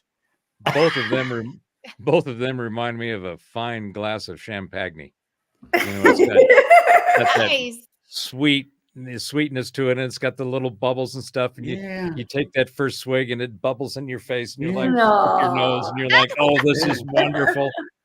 Yeah. Hey, they don't need bubbly or weed to have a good time. They're just naturally bubbly. Yeah, themselves. They really are. Bubbly knocked me out. Bubbly used to knock me out. I like the dark hard stuff. I was going to show you this T-shirt I've got. I've got a T-shirt. It's an oversized one. And I actually pick it up from a swap meet. You know, I mean, I thought, send me your address sometime, and I'll package it up and send it to you. It's a man size too, over large size T-shirt. It's always good when you're the big guy. I thought your hubby might like that one. Oh, that's really silly. It's in good condition. Even that came from like an op shop. It was in good condition. Nice. I'd give it a wash and iron it and fold it and send it off to you. Then give it to your Sweet of you thinking of us. That's of you thinking of us. Thank you. Oh, So for me or for him? Is it a 4XL tall? It's for him. It's for him. It's all good when you're the big guy. You keep calling him the giant, the big man, you know? Yes. He's a big man. And it will fit him. If he's big as you say, this will fit him. It's too big for me, but okay. There you go. I'll stand it off. That's for sure. Yeah. Heidi, what's your four-legged friend's name there? This is Bo. Bo. Hello, Bo. Like the B.O. Hello, Bo. He still smells pizza on my breath. Sounds like something out of the Waltons, you know, the old TV show. Come on, Bo.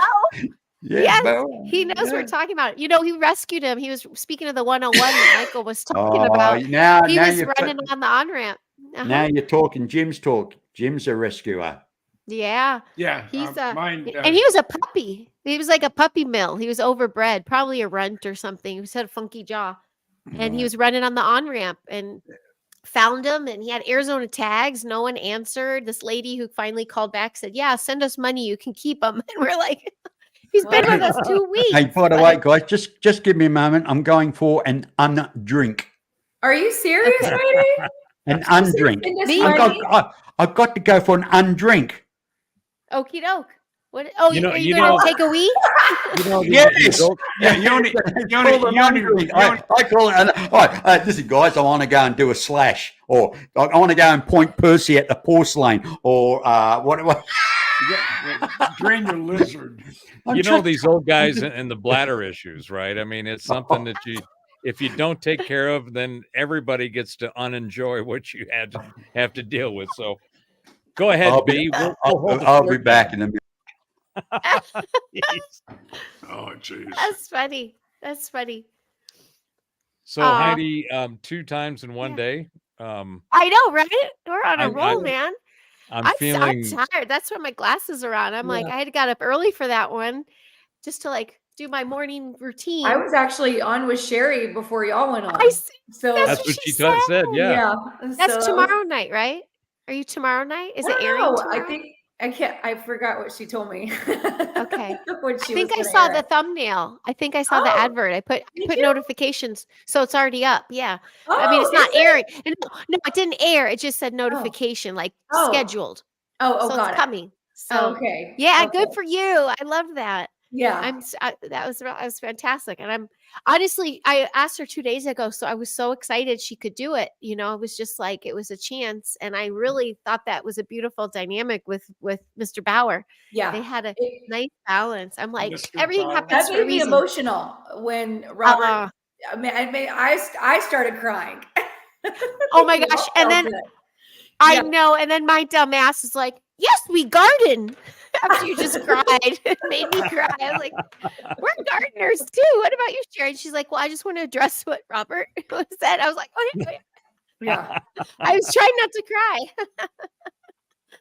Post mistake. It was an amazing time, and Yeah. that's the kind of thing like we're doing now, having these conversations that are connecting different people in different places with different backgrounds, all sharing similar perspectives, and being able to explore those perspectives and discover what might be in there, and being open to that. The whole idea of having open conversations on interesting subjects with respect it's a lost art, but we are trying to make a comeback with it.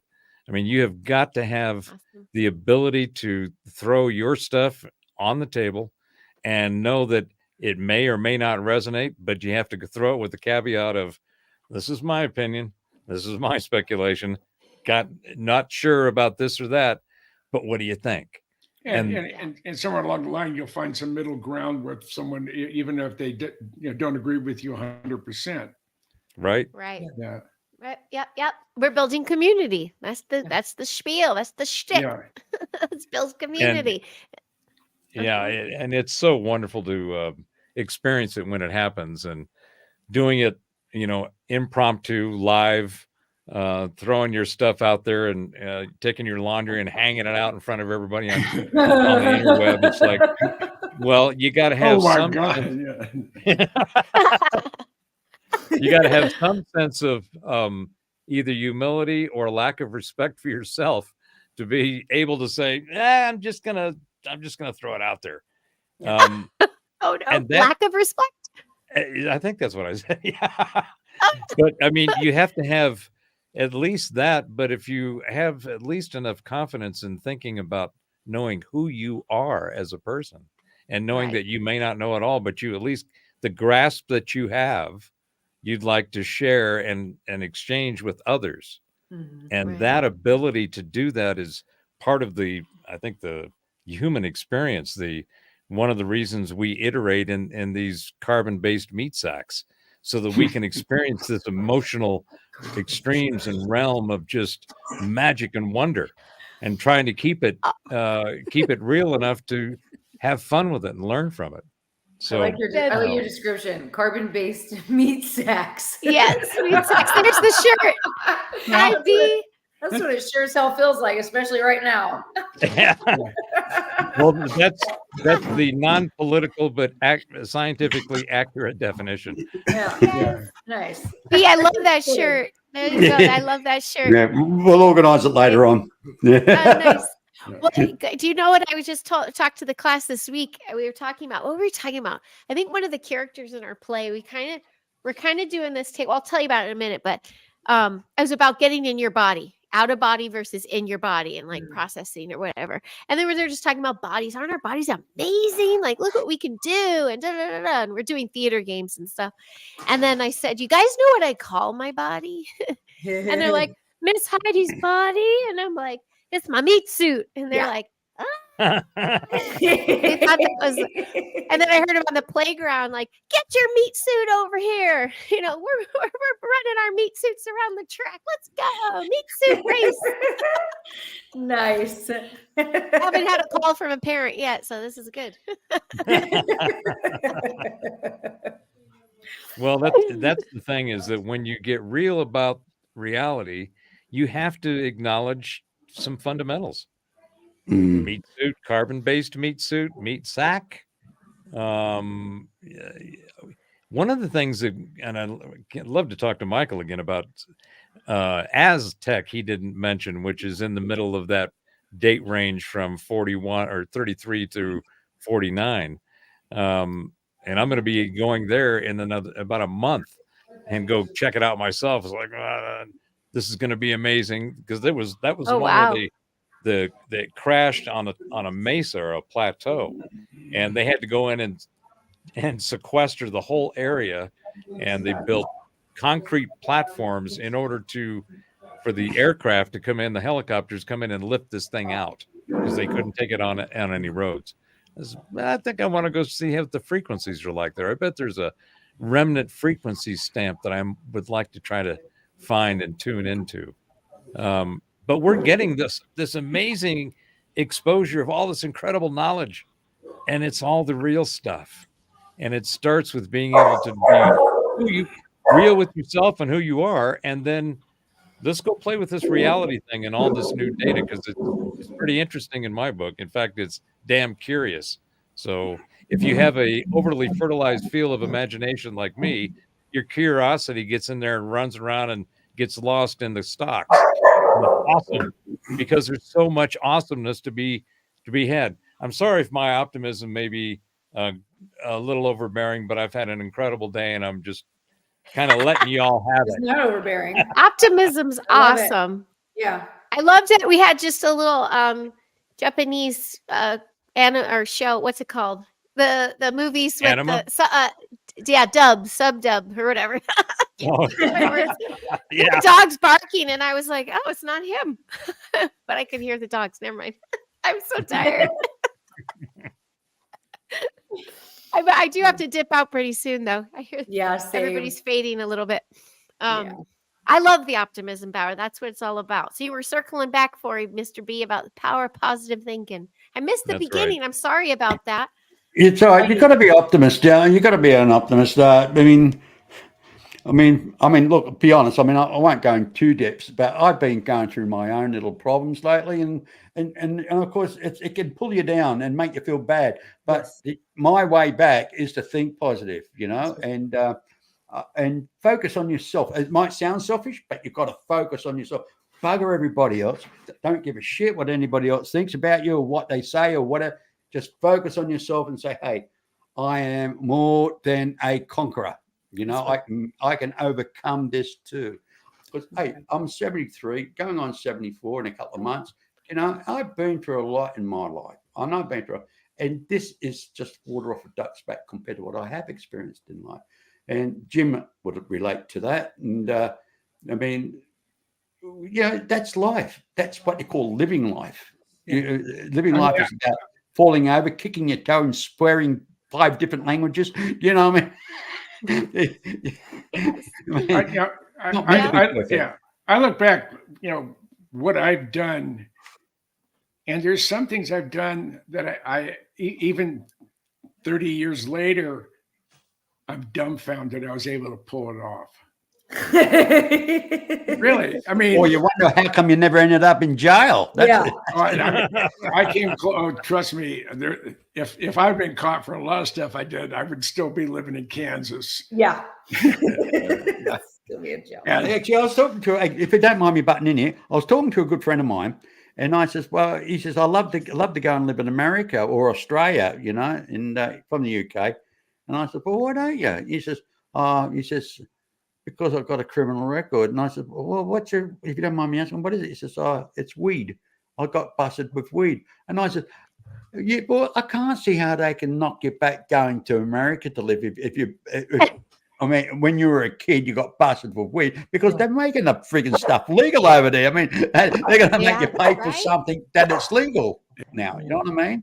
Yeah. And he says, "Oh, I never thought about it like that." But it's how things change, to suit themselves, But well, you can only imagine, those of us that I started consuming cannabis at the tender age of 13. Oh. And so I've been consuming it now for 53 years. Back when in the 70s in Southern California, it was like, it was all the code stuff, the nickel bag, the dime bag, and, and I had, at one point, I had a 65 fastback Mustang, and I didn't realize how incredible that car was going to be 40, 50 years later. But in that car, I had at least a half a dozen stashes of just joints. and they would go into the wind visors, or I had these little pockets where I would stash the joints in the car. So I'd be going down the road, just reach down, pull out a joint, light it up, and go down the road. And yeah, the risk that we took doing that, and all of the ridicule and just the spankings we got for doing that. And now you can buy it in any state just about and have it shipped anywhere you want. It not only comes in all these wonderful, flavorful new types of hybrids, but now there's gummies and there's drinks and there's oils. And it's like, my lungs can only do that if I do that. Yeah. You're better off digesting. You're always better off digesting it rather than smoking it. But as you're saying there, Robert, you know, what I mean, the way it's all changed now. Mm-hmm. You know, the way it's all changed now. I mean, I don't want the state making my product. Yeah, there's some product though that's making people. You know, it's not. I'd rather take my mom's stuff she grew in the backyard, even though I used to flush it because I won the Nancy Reagan Just Say No campaign. They used to say marijuana. They used to say marijuana. Then I was all balls out. They used to say marijuana is a gateway drug. Well, it's not a gateway drug. It's the people you freaking buy it off at a gateway. You know, the only thing that weed or marijuana is a gateway to, the refrigerator. Right. Yeah. And a good laugh at a funny movie. I remember one time. Hey, can I reminisce here for a sec? I remember I sat down with about a few mates, and we had one of those party bongs, you know, with the octopuses coming out. And we were totally off the planet. And we sat down and watched this particular movie. Now I don't know if you know it. It's called Fritz the Cat. Does anybody ever seen this movie called Fritz the Cat? Yes. No, but I love your reaction. Oh, yeah. Well, Fritz the Cat it's a cartoon. It was it was X-rated, wasn't it? Yes. Yeah, that's what I saw. Fritz will end up in a bath with two girls. You'll be pissing off a bloody skyscraper building, you know. I mean, it's insane. And I tell you something, you'll be pissing yourself laughing halfway through before 10 minutes into the movie. I mean, you'll be just rolling over, you know, just escalate that being stoned. I mean, I'll tell you something. It's a good movie. Now, you guys, you can find it online in YouTube. Go Fritz the Cat. I'm looking it up. And Fritz the Cat, the movie. And I tell you something, you'll laugh. Chastity, have a good laugh tonight when you're on. You'll piss yourself laughing, mate. Yeah. I'm probably about to do that right now. I'm gonna head out, guys. I'm getting uncomfortable. I want to go lay down. You said that about 20 minutes ago. I know, but I was pushing through because I wanted to stay with y'all. Can I ask you something before you go, Chastity? I'd stay with you guys. Can I ask you something, Chaz? I love y'all. Thank you for having me. Will you come back to us again? Because I know Jim I'm glad that I came. I just wasn't feeling myself for a little while, but I've got myself back together, so we're good. Well, even if you're feeling down, come in, and we guarantee we'll put a smile on your dial. Okay. Okay, you bet. I love y'all. I'm gonna probably still watch y'all though. We don't take no for an answer, isn't that right, Jim? We don't take no for an answer. Okay. It's not in our vocabulary. Okay. Thanks, Chastity. I'll come next Saturday. I'm gonna still watch you guys. I'm gonna still watch you guys from bed. Okay. Thank you. I'm gonna trail you out in just a minute. Good night. Trail you out. Good night. Love y'all. Goodbye, hon. Lovely lady. Lovely. I'm making my final round. I'll be winding out too. I'm so grateful to have seen y'all again. Sorry I missed out last week. We had So when are we having our semantic circle there, Heidi? I mean, let's do bout. You have a life, we don't. So. Oh, stop! Yeah. Stop. Yeah. Yeah, let's do a jammy jam. Let's do another jammy jam. What would our circle?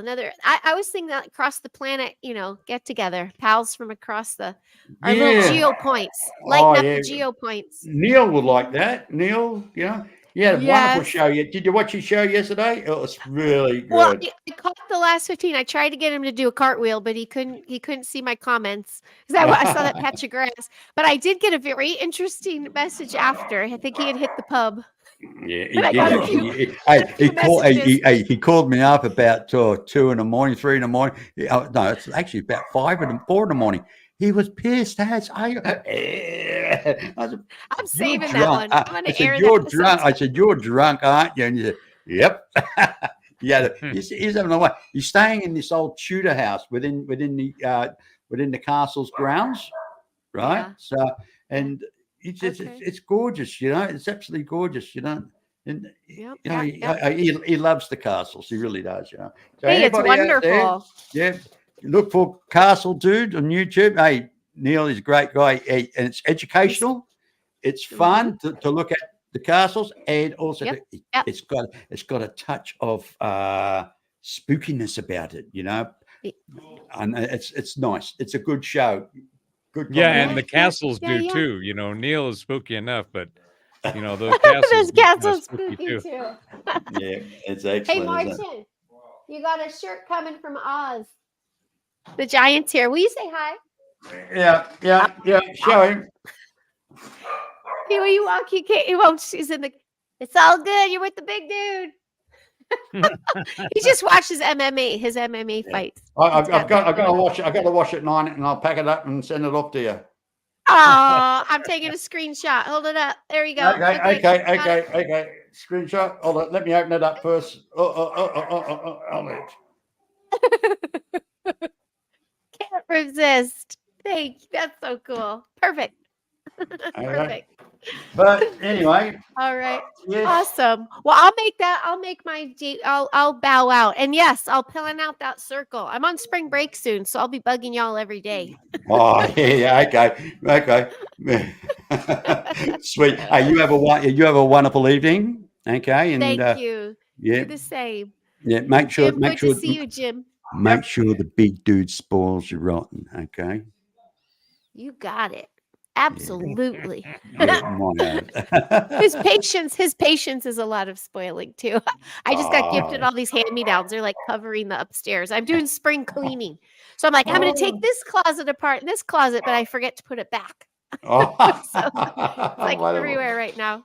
Okay. Well, thank you for joining us. Much you. Much appreciated. Yeah. Lovely. It was fun. It was fun to meet Michael too. So you guys have a night in the chat too. And good night, everybody. Good night, fellas. Have a beautiful night, Heidi. Thank you. All right. Well, how about that? It's been a really good day. Yeah. Really good. Thoroughly enjoyed it. And I think it's getting close for us. Yeah. So we're up to the 2 hour and 12-minute mark. So yeah, I'm running out of energy. I haven't been able to get much sleep lately. I have the allergies here right now are so terrible. But it was 78 today. It's supposed to be 61 tomorrow. It's supposed to rain. There's supposed to be a front coming through. So Robert, you may get it the day after tomorrow. Yeah, they're talking about it was the last 3 or 4 days. It was damn near 70 and sunny here. And so I went outside, I got a bunch of stuff done, and then I ended up going, damn, it's nice out here. And I sat in the chair, and an hour later I woke up and I went, oh, it's really nice out here. That was unscheduled nap, but it was so beautiful. It's just been gorgeous. But we're supposed to drop about 15, 20 degrees over the next couple of days. Yeah, so keep it down. Keep it down there with you. You'll have to fight with Heidi over that one, mate. Yeah, a good one. Anyway, guys, I think we'll call it quits today. Hey, I'm getting tired myself. I didn't get much sleep last night, believe it or not. But anyway, okay. He called me. Was it 3 o'clock in the morning when you called your time? Me? Was it 3 in the morning? Yes, it was. Yeah, it was. I saw you online. So I'll rat bag the old bugger. Yeah. So, I mean, I was dumbfounded. I thought maybe something critical happened, but no. Yeah, his bladder probably woke him up. So. You're psychic. You are psychic. And no, it was probably the pillow that his wife was holding over his head. Yeah. That's what woke him up. Yeah. Anyway, listen. Anyway, look. Yeah, Karen. My last one. If she could have found a way to kill me, she would have. Anyway, I'd like to thank everybody for joining us tonight in the chat and Sorry, I've been really engrossed what everybody's talking about. Sorry if I haven't been clicking a lot of stuff up on the screen. I do see you guys, and I appreciate you joining us. And remember, guys, be nice, be kind, and aspire to inspire one another. That's very important, because if we can lift each other up, we can all rise up together. And that's what our friend Doc Skinner used to say. Correct, Jim? Yep. Okay. And, so catch you later, everybody. Sweet Over and out. dreams. Yeah. Anyway. Robert,